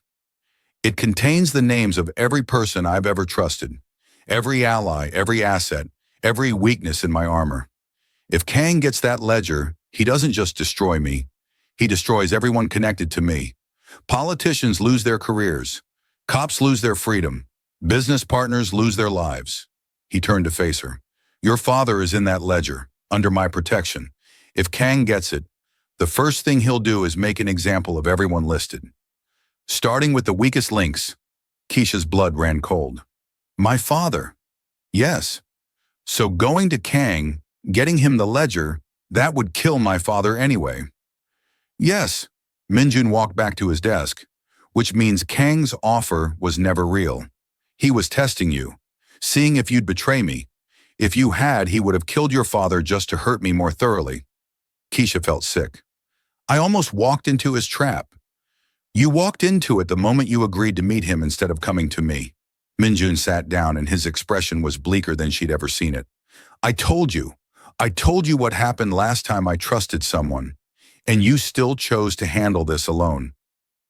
Because I was trying to protect you. By lying to me? By meeting with my enemy in secret? By considering stealing from me? His voice rose slightly, the first real emotion she'd heard from him. That's not protection, Keisha. That's betrayal. I didn't betray you. I didn't give him anything. Yet, the word hung between them like a blade. I wouldn't have, Keisha said desperately. I was going to come to you. I just needed time to think. Time to think about whether I was worth more than your father's life. I understand the calculation. I've made it myself. And I know that blood usually wins. Minjun's hands clenched on his desk. I don't blame you for loving your father more than you value our arrangement. But I can't trust you anymore. And without trust, this doesn't work. Keisha's throat closed. What are you saying? I'm saying the deal is off. I'll still pay your father's debt. I'll still keep him safe at Serenity Heights. But you can't work here anymore. You can't live here. It's too much risk. Where am I supposed to go? Kang will find me. I'll arrange protection. A safe house. Different city. You'll be comfortable. I don't want comfortable. I want... She stopped, unsure how to finish that sentence. What do you want, Keisha? You, she almost said. I want to stay here. I want our late-night conversations. I want to watch you smile in your sleep. I want to keep whatever this thing is between us that's more than employee and employer, but less than something we can name. But she couldn't say any of that. Not now. Not when she just destroyed whatever fragile trust existed between them. I want to fix this, she said instead. You can't. Let me try. Please, give me a chance to prove I'm not her. I'm not the woman who poisoned you. I'm not working for Kang. I made a mistake, but I'm not a traitor. Minjun studied her for a long moment. What would you do? To prove it? Keisha's mind raced. Then with sudden clarity, she knew. Let me feed Kang false information. Let me become a double agent. I'll tell him what you want him to know. Feed him lies. Lead him into whatever trap you're planning. Use me as the weapon he tried to make me. Minjun's eyebrow rose. That's dangerous. I know. If Kang suspects you're playing him, he'll kill you. Slowly. Painfully. I know that too. And you're willing to take that risk? For what? 6 months of employment? A debt you didn't even owe? No. Keisha stood, walked to his desk, placed her hands on it, and leaned forward until they were eye to eye. I'm willing to take that risk because you gave me a choice when I had none. Because you protected my father even though he didn't deserve it. Because you smile in your sleep when I talk about math. And it's the most human thing I've ever seen, because I don't want to leave. I want to stay and finish what we started. Minjun stared at her, his dark eyes searching hers for deception, for hidden motives, for the inevitable betrayal he'd been conditioned to expect. "If I agree to this," he said slowly, "you do exactly what I say. No more secrets. No more solo decisions. You tell me everything Kang says, everything he does, every instruction he gives you." "I will. And if at any point I suspect you're actually working for him, I won't send you away. I'll handle it the way I handled Ji-hyun. Do you understand?" It was a threat. Clear and unambiguous, but Keisha didn't flinch. "I understand." Minjun was quiet for another long moment. Then, almost reluctantly, he nodded. "One chance. That's all you get. That's all I need." The plan was simple in theory, dangerous in execution. Keisha would contact Kang using the burner phone, tell him she'd found a way to access the safe, and arrange to meet him with fake documents. Meanwhile, Min Jun would use the opportunity to track Kang's movements, identify his current hideout, and gather evidence of his operation. "He'll want proof before he releases your father," Min Jun explained as they sat in his office, Tai Sung standing guard by the door. "A sample from the ledger, something real enough to convince him, but useless enough that it doesn't actually compromise our operation." "What do you suggest?" Keisha asked. Minjun pulled up a file on his computer. "We'll create a duplicate. 90% real information, old contacts, defunct businesses, people who've already been exposed or are dead. 10% current but low value. Enough to seem legitimate without actually giving him anything he can use. He'll verify it. He's paranoid. Let him. The information will check out on the surface. By the time he realizes it's useless, we'll have what we need from him." Taesung grunted from his position by the door. "This is a mistake. You're trusting her with sensitive information after she already met with Kang behind your back." "I'm aware of the risk," Minjun said without looking away from Keisha. "But sometimes you have to gamble to win. And if she's gambling against you, then I'll lose. But I don't think I will." Minjun's eyes held Keisha's. "Tell me I'm not wrong." "You're not wrong," Keisha said firmly. Over the next 3 days, they built the fake ledger. Keisha watched as Minjun carefully constructed the lie, mixing truth with fiction, creating something that would pass initial scrutiny but fall apart under sustained investigation. She saw the meticulous way he worked, the careful consideration of every detail, and understood why he'd survived this long in a world designed to kill people like him. She also saw how exhausting it was, how the constant vigilance wore him down, how every decision was weighted with the possibility of betrayal, every alliance temporary, every moment of peace just the calm before inevitable violence. On the third night, as they reviewed the final version of the fake ledger, Min Jun rubbed his eyes tiredly. "When this is over," Keisha said, "when Kang is dealt with and my father is safe and the 6 months are up, what happens to you?" "What do you mean?" "You'll still be here, still running this casino, still waiting for the next threat, the next betrayal, the next person who tries to poison you or steal from you or destroy what you've built." She gestured at the office, the cameras, the layers of security. "When does it end?" "It doesn't," Minjun said simply. "This is my life. I chose it." "Did you? Or did Kang force you into it when he betrayed you?" Minjun was quiet for a moment. "Both. I was always going to end up here. My father built this casino, this operation. When he died, it was mine. But I thought," he paused, choosing his words carefully, "I thought Kang and I would run it together. Brothers, partners. I thought family meant something. It did mean something. It still does, it's just complicated." "Complicated," Minjun repeated with a bitter smile. "That's one word for it." Keisha wanted to reach across the desk, take his hand, tell him that not everyone would betray him, but she'd already compromised his trust once. Words were cheap now. She had to prove herself through action. "The ledger is ready," she said instead. "What's next?" "You contact Kang. Tell him you have what he wants. Arrange a meeting in a public place. Somewhere with cameras, witnesses. He'll try to choose the location but push back. Make him think you're nervous, which you should be. If you seem too confident, he'll suspect a trap. And then Then you give him the ledger, he'll examine it, probably not thoroughly at first. He'll be too excited about finally having leverage over me. You tell him you want your father released immediately. He won't do it. No, he'll say he needs to verify the information first. You push back. Get angry. Demand proof your father is still alive. This is your leverage.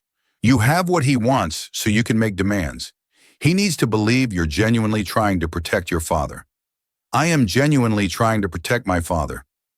Minjun's expression softened slightly. I know. That's what will sell it. Keisha made the call that night. Her hands shook as she dialed the burner phone, and Minjun watched from across the room, listening through a connected device. Kang answered on the second ring. I was beginning to think you wouldn't call. I have what you want, Keisha said, keeping her voice steady, but we need to talk terms. Terms? Kang laughed that wet, rattling laugh. You're not in a position to negotiate terms. You want the ledger, don't you? Then you'll listen to my terms. She took a breath, channeling genuine fear into her voice. I want my father released. Immediately. Before I hand over anything. That's not how this works. That's exactly how this works. You threatened him to control me. Well, I'm done being controlled. I get you the ledger, you release my father, and we're done. No more threats. No more games. Silence on the other end. Then, you've grown a spine. I'm impressed. Or maybe my brother taught you that. Does he know about our arrangement? No, and he won't. This stays between us. Good, because if Minjun finds out you've been working with me, he'll kill you. You know that, right? He killed the last woman who betrayed him. Didn't even hesitate. Keisha's stomach churned, but she kept her voice level. I know. That's why I'm being careful.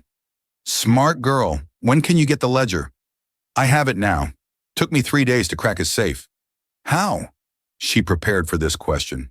He takes sleep medication sometimes. When he can't sleep. Last night, he finally gave in and took some. While he was unconscious, I used his fingerprint to access the biometric lock. It was a lie. Minjun never took medication, never let himself be that vulnerable. But Kang didn't know that. Clever, Kang said. My brother always did underestimate women. It's his greatest weakness. When can we meet? Tonight, midnight. I'll send you an address. No, public place. I choose the location. Keisha injected nervousness into her voice. I'm not stupid enough to meet you alone in some warehouse. We meet at the night market on 5th Street. Plenty of witnesses, plenty of exits. Another pause. Afraid I'll hurt you? Afraid you'll try to take the ledger without releasing my father. The market is public, safe. You get what you want, I get what I want, and we both walk away. Fine. Midnight. Night market. Come alone, or I'll know. How will you? But he'd already hung up. Keisha lowered the phone, her hand trembling. Minjun crossed the room and took the device from her, his fingers brushing hers. You did well, he said quietly. He believed you. How do you know? Because he agreed to your terms. If he suspected a trap, he would have insisted on his own location. But you played it perfectly, nervous enough to seem genuine, assertive enough to seem desperate. I wasn't playing. I am nervous. I am desperate. Minjun's hand lingered on hers for a moment longer than necessary. I know. That's what made it convincing. The night market was a sprawling maze of vendor stalls, food carts, and crowds of people shopping for everything from counterfeit designer bags to fresh produce. At midnight, it was still busy, the kind of place where two people could meet without drawing attention. Keisha arrived 15 minutes early, wearing dark clothes and a baseball cap pulled low. Minjun's security team was already in position, Tai-sung on a rooftop with a sniper rifle, 3 other guards scattered through the crowd dressed as shoppers, and Minjun himself in a surveillance van 2 blocks away, watching everything through hidden cameras. Can you hear me? Keisha whispered, touching the tiny earpiece hidden under her cap. Perfectly, Minjun's voice came through, calm and steady. Kang just entered from the south entrance. He's got 2 men with him, probably armed. Stay in the crowd. Don't let them isolate you. Keisha's pulse hammered as she walked deeper into the market. She passed a vendor selling jade bracelets, another hawking street food, a third with racks of cheap clothing. The smells of grilled meat and incense mixed in the air. In the noise of haggling customers provided cover for her whispered conversations with Minjun. She spotted Kang near a fruit stand. He looked worse than he had in the parking garage. Thinner, more skeletal, his burn-scarred hands twitching with chemical tremors. His two bodyguards flanked him, scanning the crowd with practiced wariness. "I see him," Keisha murmured. "Good. Approach slowly. Make sure you stay in camera range." She walked toward Kang, her hand clutching the envelope containing the fake ledger. Every instinct screamed at her to run, but she forced herself forward. Kang's dead eyes locked onto her. "Keisha, right on time. I want proof my father is alive. Show me." Always so demanding, but Kang pulled out his phone and showed her a live video feed. Her father in his room at Serenity Heights reading a book. The timestamp showed it was current. Relief flooded through her. "Release him, now. Show me the ledger first. Release him, or I burn this and you get nothing." Kang's expression darkened. For a moment she thought he'd attack her right there in the market. Then he smiled, and it was worse than his anger. "You're different than you were at the wedding. Minjun's taught you well. Made you harder." He gestured to one of his bodyguards, who made a phone call. "There, I've given orders to leave your father alone. He's safe, for now." "For now isn't good enough.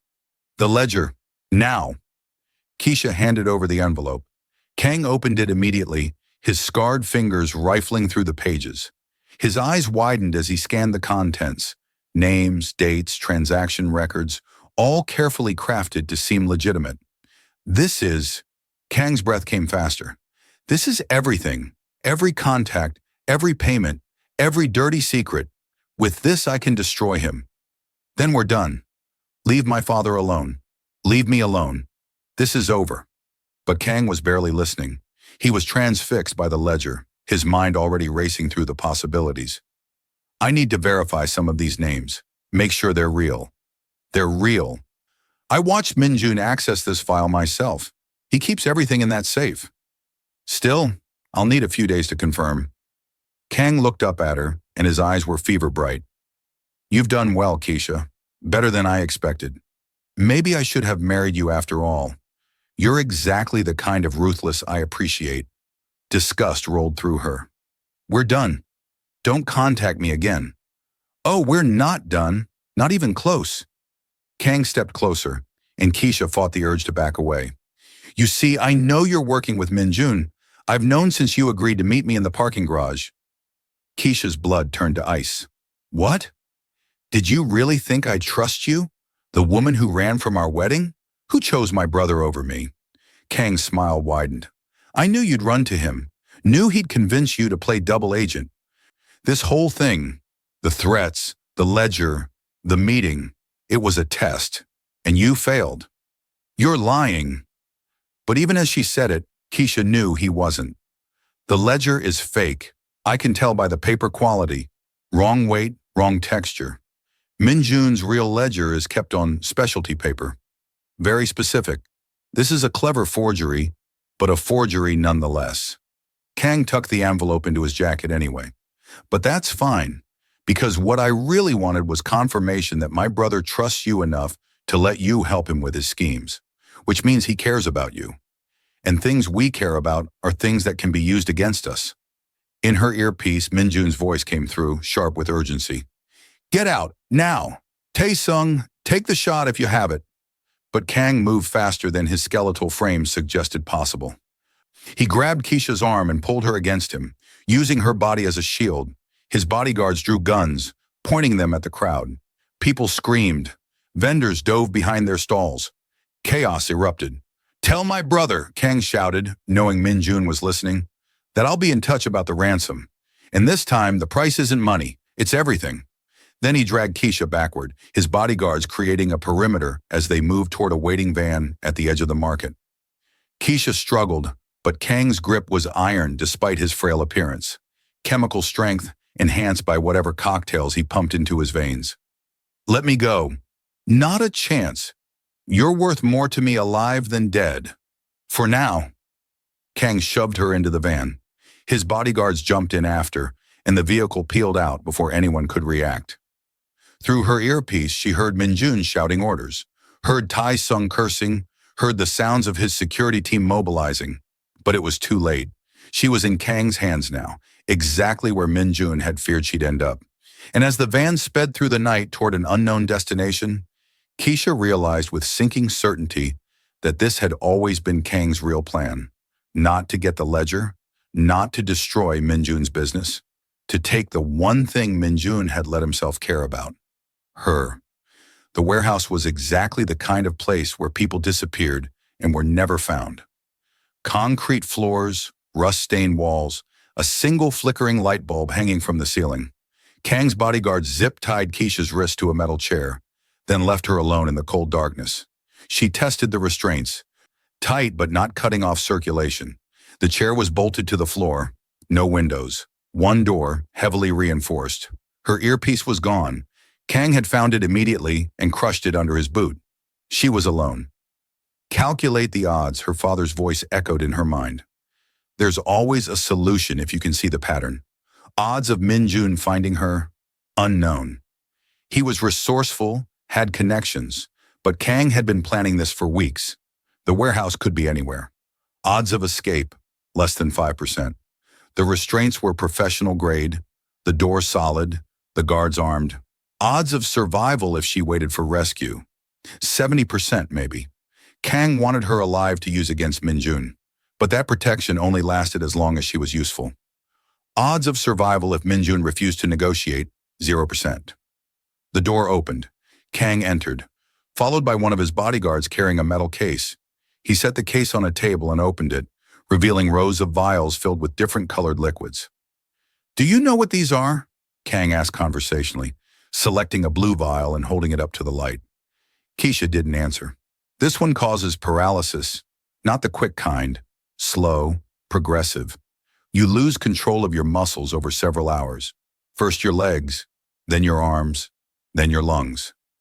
You stay conscious the whole time, feeling yourself suffocate, unable to move, unable to scream." He set it down and picked up a red one. "This one is the opposite. Hyperstimulation. Your nerves fire constantly. Everything hurts. Even air touching your skin feels like being flayed alive." "What do you want?" Keisha asked, proud that her voice didn't shake. "I want my brother to suffer. I want him to feel what I felt when he took everything from me. The casino, our father's respect, my place in the family. I want him to know what it's like to care about something and watch it be destroyed." Kang selected a clear vial. "This one is my favorite. It doesn't cause physical pain. It causes hallucinations, terror. You see your worst fears made real. People claw their own eyes out trying to make the vision stop. Minjun won't give you what you want. He doesn't care about me that much." "Liar." Kang circled her chair. "I've been watching you both. The way he looks at you, the way he smiles, something he hasn't done since I tried to kill him. The way he trusts you with sensitive information, brings you into his operation, protects your worthless father." He leaned close, his chemical breath hot on her face. "My brother is falling in love with you. Maybe has already fallen, and that makes you the perfect weapon. He'll never negotiate with you. Oh, I think he will, because I'm going to send him a video of what happens when he doesn't." Kang straightened, selected the red vial, the pain one. "This will be just a small dose, enough to hurt without causing permanent damage, enough to show him I'm serious." Keisha's heart raced, but she kept her expression neutral. "Do what you want. I'm not afraid of you." "You should be." Kang uncapped the vial. His bodyguard held Keisha's head still. She struggled, but the restraints in the guard's grip made resistance futile. "Last chance," King said. "Beg me not to do this, and I'll wait. Let my brother have time to think about his options." Keisha met his dead eyes and smiled. "Go to hell. After you." He was about to administer the poison when the warehouse door exploded. Not opened, exploded. The metal door blew inward with a deafening crash, smoke and debris filling the air. Through the smoke came Tai Sung, flanked by 4 guards, all armed with automatic weapons. "Drop it!" Tai Sung roared. Kang's bodyguard reached for his gun. Tai Sung shot him in the shoulder before he could draw. The man went down screaming. Kang still held the vial, his hands shaking with rage. "You tracked her. How?" Through the smoke, another figure appeared. Min Jun, dressed all in black, his expression colder than Keisha had ever seen it. He held a gun, and it was pointed directly at his brother's head. GPS tracker, Min Jun said calmly, embedded in the fake ledger pages. Did you really think I'd send her to meet you without insurance? You used her as bait. I used her as bait, Min Jun agreed, to find you, to finally end this. And now I have. Kang laughed, wild and manic. You won't shoot me. I'm your brother. Blood? Blood means nothing. Min Jun's voice was flat, emotionless. You taught me that. Now drop the vial and step away from her. For a long moment, Kang stood frozen. Then with a movement so fast Keisha almost missed it, he threw the vial directly at her face. Time slowed. Keisha saw the vial arc through the air, saw the red liquid inside that would cause agony beyond imagining, saw Min Jun's expression shift from cold control to pure terror. He moved, dove across the space between them, his hand outstretched, and caught the vial inches from her face. The glass shattered in his palm, the liquid seeping into his skin. Min Jun gasped, his hands spasming. The broken glass fell to the floor, along with drops of red poison. Kang was already running, bolting toward a back exit. Tai-sung fired, but Kang disappeared into the darkness before the bullets found him. Go! Min Jun shouted at his guards. Find him! Don't let him escape! Tai-sung and the others gave chase, leaving Min Jun and Keisha alone in the warehouse. Min Jun's hand was already swelling, the skin turning an angry red. His breathing came in short gasps as the poison worked through his system. Oh God, Keisha whispered. Min Jun? I'm fine, he lied, his voice strained. He pulled a knife from his belt and cut her restraints with his good hand. We need to go. Kang might come back with reinforcements. Your hand will hurt like hell, but won't kill me. Small dose, I'll live. He helped her stand, his movements careful despite the obvious pain. Can you walk? Yes, but you... I said I'm fine. But his face was pale, sweat beading on his forehead. Come on, my car's outside. They made it to a black SUV parked behind the warehouse. Min Jun's guards had left it running. He slid into the passenger seat, couldn't drive with his injured hand, and Keisha took the wheel. Hospital, she said. No, too public. Kang might have people watching hospitals. Min Jun gave her an address. Penthouse, I have a private doctor on call. Keisha drove, her hands white-knuckled on the steering wheel, watching Min Jun from the corner of her eye. He was trying to hide the pain, but she could see it in the tension of his jaw, the way his good hand clenched the armrest, the rapid, shallow breathing. You caught it, she said. The vial. You caught it. Yes. You could have let it hit me. Could have stayed safe. Yes. Why didn't you? Min Jun turned to look at her, and even through the pain, his eyes were clear. Because I care about you more than I care about staying safe. It was the most honest thing he'd ever said to her. Keisha's vision blurred with tears, but she blinked them away. Crying could wait. Right now, Min Jun needed help. She drove faster, racing through the night toward the penthouse, toward the doctor who could save him, toward whatever came next in this dangerous game they were playing, and she understood with absolute clarity that she'd stopped playing. This was real. Her feelings for Min Jun were real, and she'd do whatever it took to keep him alive, even if it meant facing Kang again, even if it meant sacrificing herself, because somewhere between the VIP lounge and the late-night conversations and the moment he'd smiled in his sleep, she'd fallen for the broken casino owner who'd given her a choice when she had none, and there was no calculating her way out of that. The private doctor, a stern woman in her 60s named Dr. Yoon, arrived at the penthouse within 30 minutes. She took one look at Min Jun's swollen, discolored hand and immediately set up a field hospital in his bedroom. Out, she told Keisha, shooing her toward the door. I'm staying, Keisha said. You'll be in the way. I don't care, I'm staying. Dr. Yoon looked at Min Jun, who nodded despite the pain etched across his face. Let her stay. For the next 2 hours, Keisha watched as Dr. Yoon worked to neutralize the poison. She injected antivenoms, administered IV fluids, applied creams to draw out the toxins through the skin. Min Jun bore it all silently, his jaw clenched, his good hand gripping the bedsheet hard enough to tear it. The pain will peak in about 4 hours, Dr. Yoon explained as she worked. Then it will gradually subside over the next 2 days. You're lucky. If the full vial had made contact, you'd be screaming right now. As it is, you'll just wish you were dead for a while. Encouraging, Minjun muttered. I'm not here to encourage. I'm here to keep you alive. Dr. Yoon finished bandaging his hand. No work for 48 hours. Stay hydrated. Take these for the pain. She handed him a bottle of pills. And next time your psychotic brother throws poison at someone, maybe don't catch it with your bare hand. Noted. After Dr. Yoon left, Keisha helped Minjun change into comfortable clothes, a difficult process with one hand bandaged and useless. He tried to wave her off to insist he could manage, but the pain made him clumsy and she was persistent. Let me help, she said quietly. He did, and there was something intimate about it, about unbuttoning his shirt, helping him slide his injured arm out of the sleeve, seeing him vulnerable and in pain, and letting her care for him. When he was finally settled in bed, propped up by pillows, Keisha sat beside him. You should sleep, she said. Can't. Too much adrenaline. Too much pain. His eyes were bloodshot from exhaustion and chemical exposure. Talk to me, please, like you do at night. I need the distraction. So she did.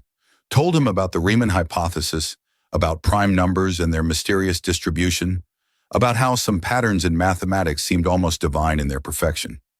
Her voice was soft in the darkness, and gradually Minjun's breathing evened out. But he didn't fall asleep. His eyes stayed open, fixed on her face. Why do you do this? He asked suddenly. Do what? Stay with me. Talk to me. You could have left after the market. After Kang took you, you could have run, disappeared, started over somewhere he'd never find you. And leave my father? I would have kept him safe. You know that. Keisha was quiet for a moment, choosing her words carefully. At first I stayed because I had no choice. Kang would have found me. Then I stayed because of the deal. 6 months and my father's debt cleared. But now, she met his eyes, now I stay because I want to. Why? Because you caught a vial of poison for me. Because you smile in your sleep when I talk about math. Because you're not the cold, heartless criminal everyone thinks you are. You're just someone who's been hurt so many times that you forgot how to trust. And I understand that. I'm the same. Minjun's good hand reached out and caught hers. His grip was warm, solid, real. I'm falling in love with you, he said, and the words sounded like a confession, like something shameful he'd been trying to hide. I don't want to. It's dangerous and stupid and exactly the kind of thing that gets people killed in my world. But I can't seem to stop. Keisha's breath caught. Minjun, you don't have to say it back. I know it's too soon. I know you might not feel the same. But I needed you to know. Because when Kang threw that vial, all I could think was that I couldn't let you be hurt, even if it cost me my life. And that's when I realized I'd already lost control of this. Of us. She should have been afraid, should have pulled away, reminded him of the 6-month deal, kept things professional and safe. Instead, she leaned forward and kissed him. It was gentle at first, careful of his pain, mindful of the poison still working through his system. But Min Jun's good hand came up to cup her face, and the kiss deepened, became something desperate and necessary. When they finally broke apart, both breathing hard, Min Jun rested his forehead against hers. That wasn't an answer, he said. Yes, it was. Say it anyway. I need to hear it. I'm falling in love with you too. Even though it's insane. Even though we're in the middle of a war with your brother. Even though this could all fall apart. She kissed him again, softer this time. I'm falling, and I don't want to stop. Minjun smiled, really smiled. Not the small, careful ones, but a full, genuine smile that transformed his entire face. Good, he said, because I wasn't planning to let you go anyway. They stayed like that for a long time, foreheads pressed together, hands intertwined, the world outside the bedroom door forgotten. For just a few moments, they weren't a casino owner and his employee. They weren't pieces in Kang's game. They were just two broken people who'd found something whole in each other, but the peace couldn't last. Minjun's phone buzzed. He checked it with his good hand, and his expression immediately hardened. "What is it?" Keisha asked. "Tae-sung. They lost Kang. He had an escape route prepared. Underground tunnels from the warehouse to a safe house 3 blocks away. By the time they realized he was gone," Keisha's stomach sank. "He's still out there." "Yes, and now he knows we used you as bait. Knows I care about you. That makes you an even bigger target." Minjun set down the phone, his jaw tight with frustration and pain. "I should send you away, somewhere safe, somewhere Kang can't reach you." "No. Keisha. I said no. We're in this together. You don't get to protect me by pushing me away." She squeezed his hand. "Besides, Kang won't stop with me. He'll go after my father, your business, everyone connected to you. Running doesn't solve anything." "Then what do you suggest?" Keisha thought about it, her mind working through possibilities and probabilities. "We finish this. We find Kang before he finds us, and we end it permanently." "How?" "The same way he's been trying to end you. We use what he wants against him." An idea was forming, dangerous but possible. "He thinks I'll betray you, thinks I'm conflicted about my father, about my loyalty. What if we use that?" Minjun's eyes narrowed. "You want to go back to him, make him think you're on his side." "Not exactly. I want to draw him out, make him think he's winning." She leaned forward, her voice urgent. "He wants you destroyed, wants the casino, the empire, everything you've built. So we give it to him, or make him think we are." "That's insane. So was catching poison with your bare hand. But you did it anyway." Minjun actually laughed, though it turned into a wince from the pain in his hand. "Fair point. But Kang isn't stupid. He'll see through another trap. Not if it's convincing enough. Not if he thinks he's broken us." Keisha's mind was racing now, pieces falling into place. "He knows we used the fake ledger, knows we tried to trap him, so he'll expect us to be defensive now. Scared. What if instead we seem desperate? What if I contact him, tell him you're furious with me for getting caught, that you blame me for everything going wrong? He won't believe you'd turn on me that easily." "No, but he'll believe I'd turn on you to save my father." She met Minjun's eyes. "What if we make him think he has my father? Not really. We keep him safe at Serenity Heights. But we create evidence that Kang took him. Photos, video, whatever. Then I contact Kang, frantic, begging for my father's life. Tell him I'll give him anything. Real information, access to the casino, whatever he wants." Minjun was silent, considering. "And when he asks for proof, real information to verify you're serious, we give it to him. Small things, true but low value, enough to seem legitimate without actually compromising your operation. Then when he's convinced, when he comes to collect his prize, we take him down for good this time." Yes, it was a dangerous plan, full of variables they couldn't control, but it was also their best chance of ending this without more people getting hurt. "There's one problem," Minjun said. "If we fake your father's kidnapping, we'll need to tell him. Need his cooperation. Otherwise, he'll panic, might do something that gives away the game. Can you trust him to play along?" Keisha thought about her father, broken, ashamed, trying to claw his way back to sobriety and sanity. Could she trust him with something this important? "He taught you to count cards. Told you were brilliant. He wasn't always the man who sold you." "Yes," she said. "I can trust him, or at least I have to try." They called Serenity Heights at 6 in the morning. The facility director, a kind woman named Mrs. Park, put Marcus on the phone immediately. "Keisha?" Her father's voice was stronger than the last time she'd heard it, clearer. "Baby, is everything okay? Dad, I need to ask you something, and I need you to be honest with me." "Of course, anything. Are you sober?" "Really sober." A long pause, then, 31 days clean. Haven't touched anything since I got here. The withdrawals were hell, but I'm through them. I'm attending meetings, working with a therapist. I'm trying, Keisha. Really trying. Good, because I need your help with something dangerous, something that could go very wrong if you're not completely clear-headed." She explained the plan, told him about Kang's escape, about the fake kidnapping, about the trap they were setting. Her father listened without interrupting, and when she finished, he was quiet for a long moment. "This is my fault," he said finally. "All of it. If I hadn't gambled, hadn't gotten into debt, hadn't been so weak and stupid and selfish. Dad, let me finish. Please." His voice cracked. "I sold you to a monster because I was too much of a coward to face my own mistakes, and now you're in danger because of me. You and this man who's trying to protect you. So yes, I'll help. Whatever you need, it's the least I can do. It'll be scary. Kang will send people to the facility. They'll take photos, make it look real. You'll have to act terrified." "I won't have to act. I am terrified, but not of Kang." Marcus's voice was thick with emotion. "I'm terrified of losing you, of never getting the chance to make this right. So I'll do whatever it takes to help you end this, to keep you safe." Keisha felt tears burning her eyes. "I love you, Dad, even after everything. I still love you."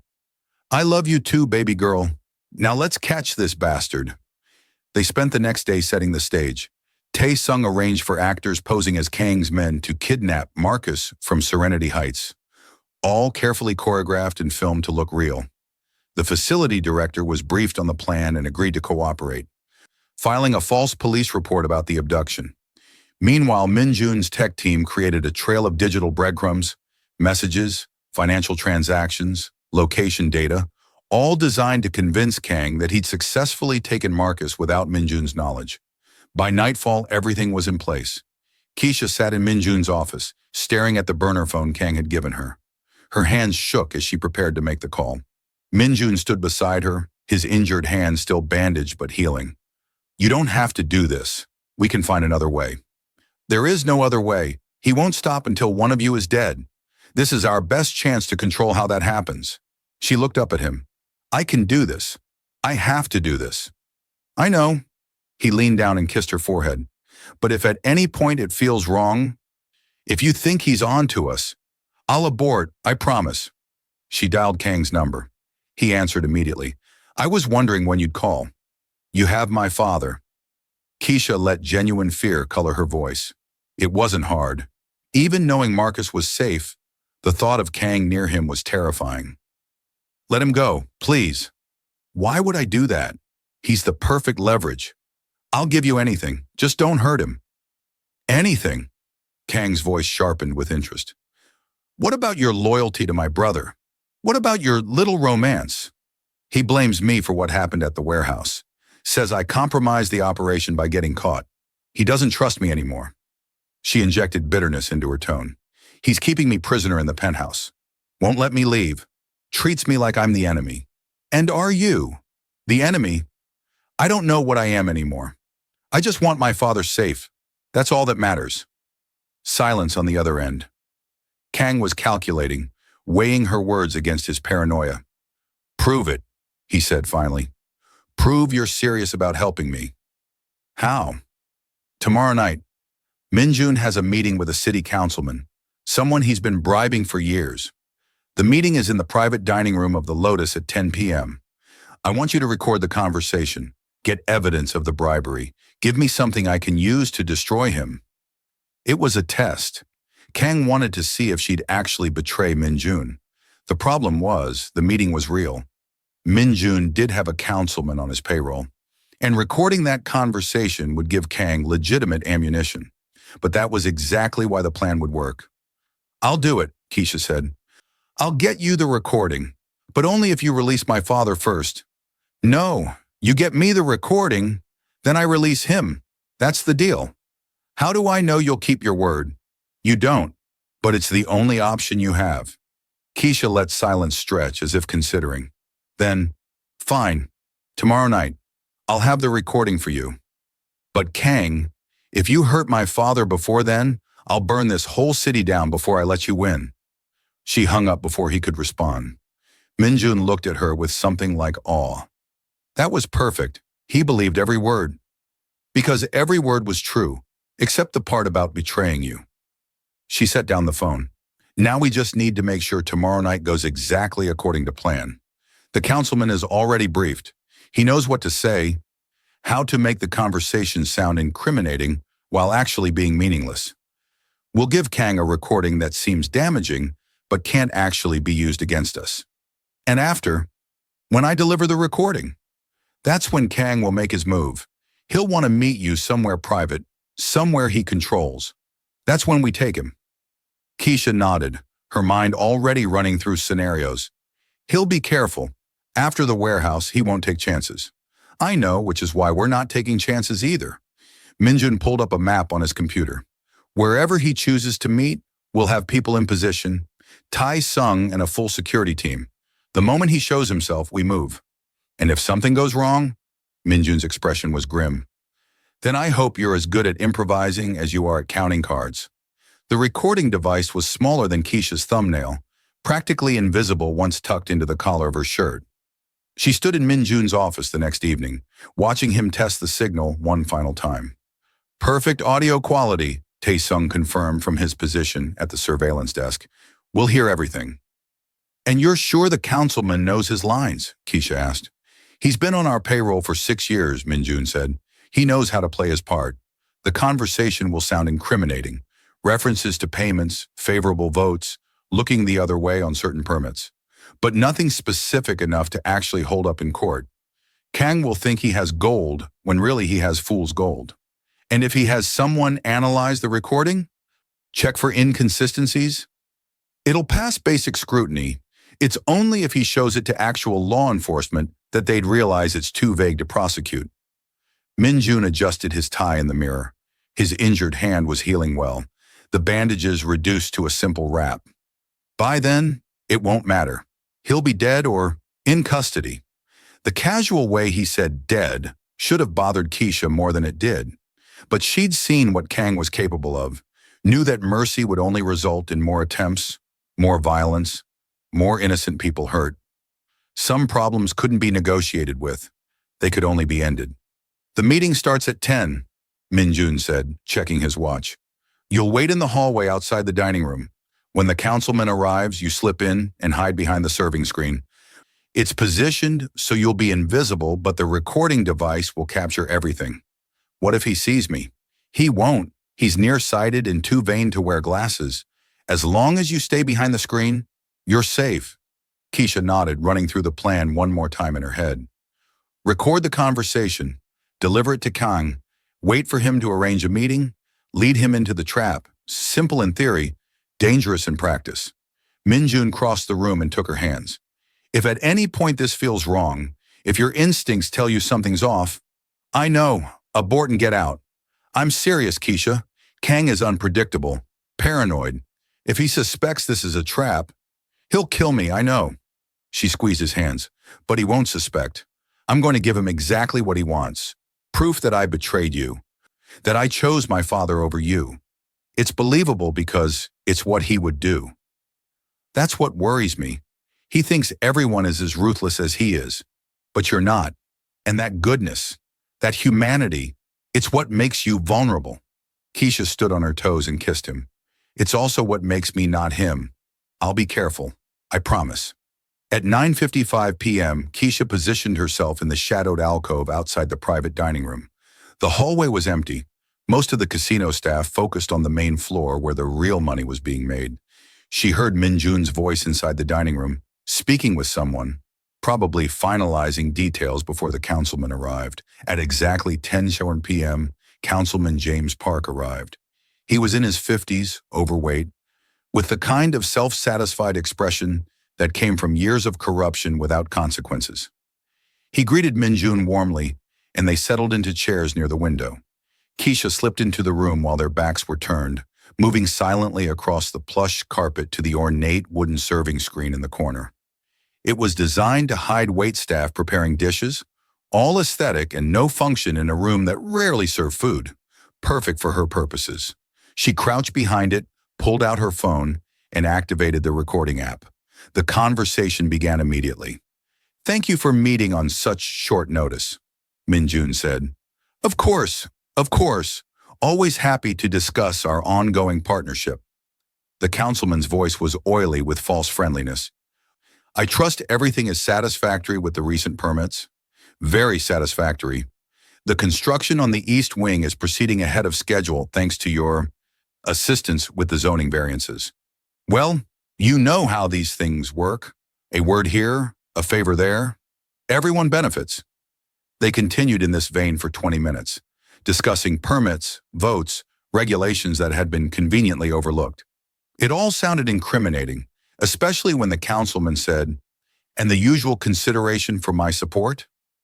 And Minjun replied, "Already transferred to the account we discussed. You'll find an additional bonus for expediting the timeline." But Keisha noticed what Kang wouldn't. No specific amounts were mentioned. No dates, no account numbers, nothing concrete that could be traced or verified. It was a masterclass in sounding guilty while actually revealing nothing actionable. The meeting concluded at 10:35. The councilman left first, and Keisha waited until she heard Minjun's footsteps leave the room before emerging from behind the screen. She had the recording. Now came the dangerous part. She called Kang at midnight from the penthouse balcony, where Minjun's surveillance equipment could capture everything. "I have it," she said without preamble. "The recording?" "Yes, 20 minutes of your brother discussing bribes, permits, illegal favors. It's all here. Play me a sample." Keisha played 30 seconds, the part where Minjun discussed the usual consideration and the additional bonus. Even out of context, it sounded damning. Kang's breathing quickened with excitement. "This is perfect. This is exactly what I need. With this, I can leak it to the press, to law enforcement." Minjun's political protection evaporates. His business partners distance themselves. Everything he's built crumbles. Then we have a deal. The full recording for my father. When and where? Tomorrow, midnight, the old Maritime Museum on the waterfront. It's been closed for renovations, completely empty. Bring the recording. Come alone. If I see any of Minjun's people, your father dies. How do I know he'll be there? That you'll actually release him? You don't. But you're out of options, Keisha. Either you trust me and maybe get your father back, or you don't, and he definitely dies. Your choice. The line went dead. Keisha lowered the phone and looked at Minjun, who'd been listening through his own device. His expression was grim. "The Maritime Museum is perfect for an ambush," Taesung said, pulling up blueprints on his tablet. "Multiple floors, dozens of rooms, only 2 main entrances. If Kang has people positioned throughout the building, we could walk into a massacre." "Then we don't walk in," Minjun said. "We get there first. Secure the building before he arrives. Set our own trap. He'll have people watching. He'll know if we enter early. Not if we're already inside when he starts watching." Minjun studied the blueprints. "The museum backs up to the harbor.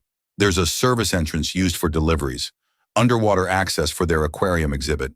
It's been drained for renovations, but the entrance is still there." "You want to infiltrate through an underwater tunnel?" Keisha asked. "I want to be in position before Kang expects us." "That tunnel gives us access without being seen." Minjun pointed to several rooms on the blueprint. "We position people here, here, and here. Sniper on the roof across the street. The moment Kang shows himself with your father, or without him if he's lying, we move. And if he is lying, if my father isn't there," Minjun met her eyes, "then we improvise."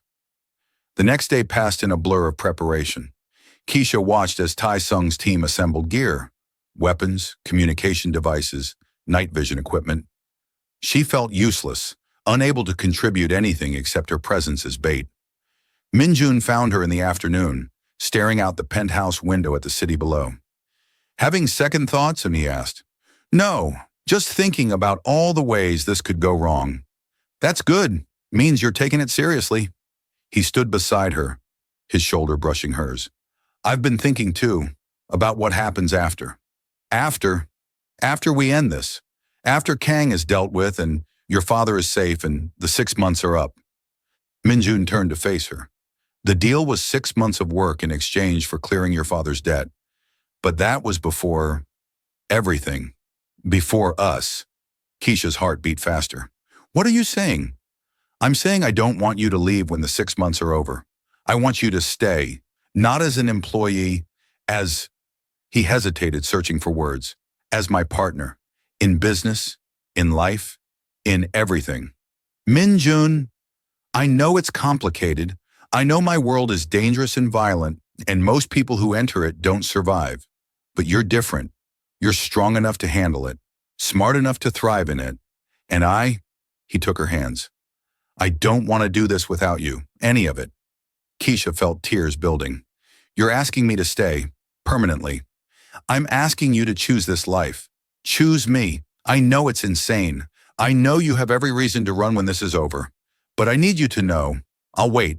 However long it takes for you to decide, I'll wait. She kissed him then, hard and desperate, pouring everything she couldn't say into the contact. When they broke apart, both breathing hard, she pressed her forehead to his. I choose you, she whispered. I chose you the moment you smiled at me in that VIP lounge. I just didn't know it yet. Minjun's smile was brilliant, genuine, full of relief and joy. Then let's end this, tonight, so we can start whatever comes next. Midnight at the Maritime Museum. The building loomed dark and empty against the harbor. Its windows boarded up, its entrance chained. Keisha approached from the street, alone as instructed, carrying a flash drive with the recording. She knew Minjun's team was already inside, having infiltrated through the underwater service entrance an hour earlier. Knew they were positioned throughout the building, waiting. Knew Tai Sung had a sniper rifle trained on the entrance from a rooftop across the street. But knowing didn't stop her hands from shaking. The chain on the front door had been cut recently. Kang's work. She pushed through into a cavernous lobby, her footsteps echoing off marble floors. Emergency lighting cast everything in harsh shadows. Hello, she called out. Second floor, aquarium exhibit. Kang's voice echoed from speakers. He'd rigged the building's old PA system. Come alone, or this ends badly for everyone. Keisha climbed the stairs, her hand touching the small panic button disguised as a necklace. One press and Minjun's team would storm in immediately. But not yet. Not until she confirmed her father was here. The aquarium exhibit was massive, a 3-story space with empty tanks lining the walls, the glass still intact, but the water long since drained. In the center of the room, illuminated by a single harsh spotlight, stood Kang, and beside him, tied to a chair, was her father. Marcus looked terrible, bruised, exhausted, terrified, but alive. His eyes widened when he saw her. Keisha, no, it's a trap, don't. Kang backhanded him casually, and Marcus's head snapped to the side. Keisha started forward instinctively, but Kang pulled out a gun and pointed it at her father's head. The recording, Kang said. Show me. Keisha held up the flash drive. Let him go first. Do I look stupid? The recording, now. Or I put a bullet in his brain, and we see how long you last after that. In her ear, hidden beneath her hair, Minjun's voice came through the nearly invisible earpiece. Don't give it to him yet. We need him to reveal his full plan. Keep him talking.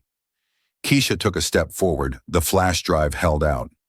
You said you'd release him if I gave you this. I said a lot of things. Most of them were lies. Kang's smile was skeletal.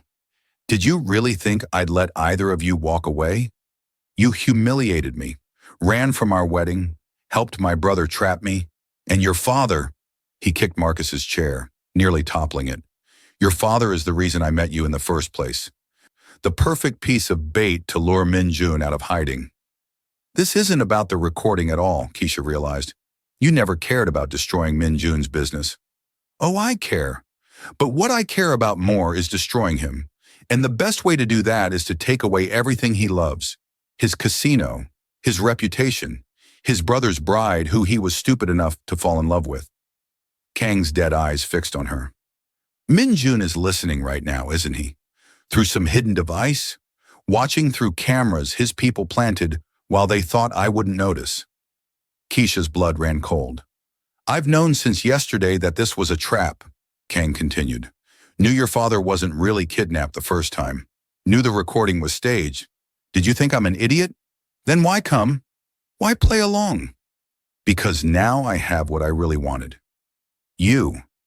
And the chance to finally kill my brother. Kang raised his voice, speaking to the hidden cameras. You hear me, Minjun? Your girlfriend and her worthless father die tonight unless you come up here. Alone. Unarmed. You have 5 minutes. In Keisha's ear. Don't engage. We're moving in. But Kang moved faster. He pressed a button on a remote, and suddenly the entire building shook. Explosions rocked the lower floors, the underwater tunnel, the east entrance, the west exit. All of Minjun's carefully positioned people, all the escape routes, all of it crumbling. "I lined this whole building with explosives," Kang said calmly over the sound of destruction. "Your brother's people are trapped in a collapsed tunnel. The exits are blocked. It's just us now. You, me, your father, and Minjun. When he decides to play the hero." Keisha's mind raced, calculating odds, looking for options. The flash drive was still in her hand, her panic button, her phone in her pocket. But Kang had thought of everything. This wasn't a trap for Kang. It was a trap for them, and they'd walked right into it. Minjun appeared in the doorway of the aquarium exhibit exactly 4 minutes later. His hands were raised, showing he was unarmed. His face was a mask of cold fury. "Let them go," he said. "This is between us." "Finally," Kang gestured with his gun. "Come in, slowly. Any sudden moves and I shoot the girl." Minjun walked forward, his eyes never leaving his brother's face. When he was 10 feet away, Kang told him to stop. "Kneel." "No. Kneel, or I kill her father first, then her, then you. At least if you kneel, you die with some dignity." Minjun looked at Keisha. She saw the apology in his eyes, the regret, saw him calculating the same odds she was and coming up with the same answer. There was no way out of this that didn't end in blood. He knelt. Kang walked forward, the gun now pointed at Minjun's head. "You stole everything from me. The casino, father's respect, even the woman I was supposed to marry. But now I take it all back, and you get to watch the people you love die before I end you." "Wait," Keisha said, her voice cutting through the tension. "You want revenge? You want to hurt him? Then make him a deal." Both brothers looked at her. "What deal?" Kang asked suspiciously. "Me. For them." Keisha kept her voice steady even though her heart was hammering. "You wanted to marry me, right? You said I was supposed to be yours. So take me. Let my father and Minjun go. You get the bride you wanted and the revenge of taking me from your brother." "Keisha, no," Minjun started. "Shut up," Kang said, but he was considering it.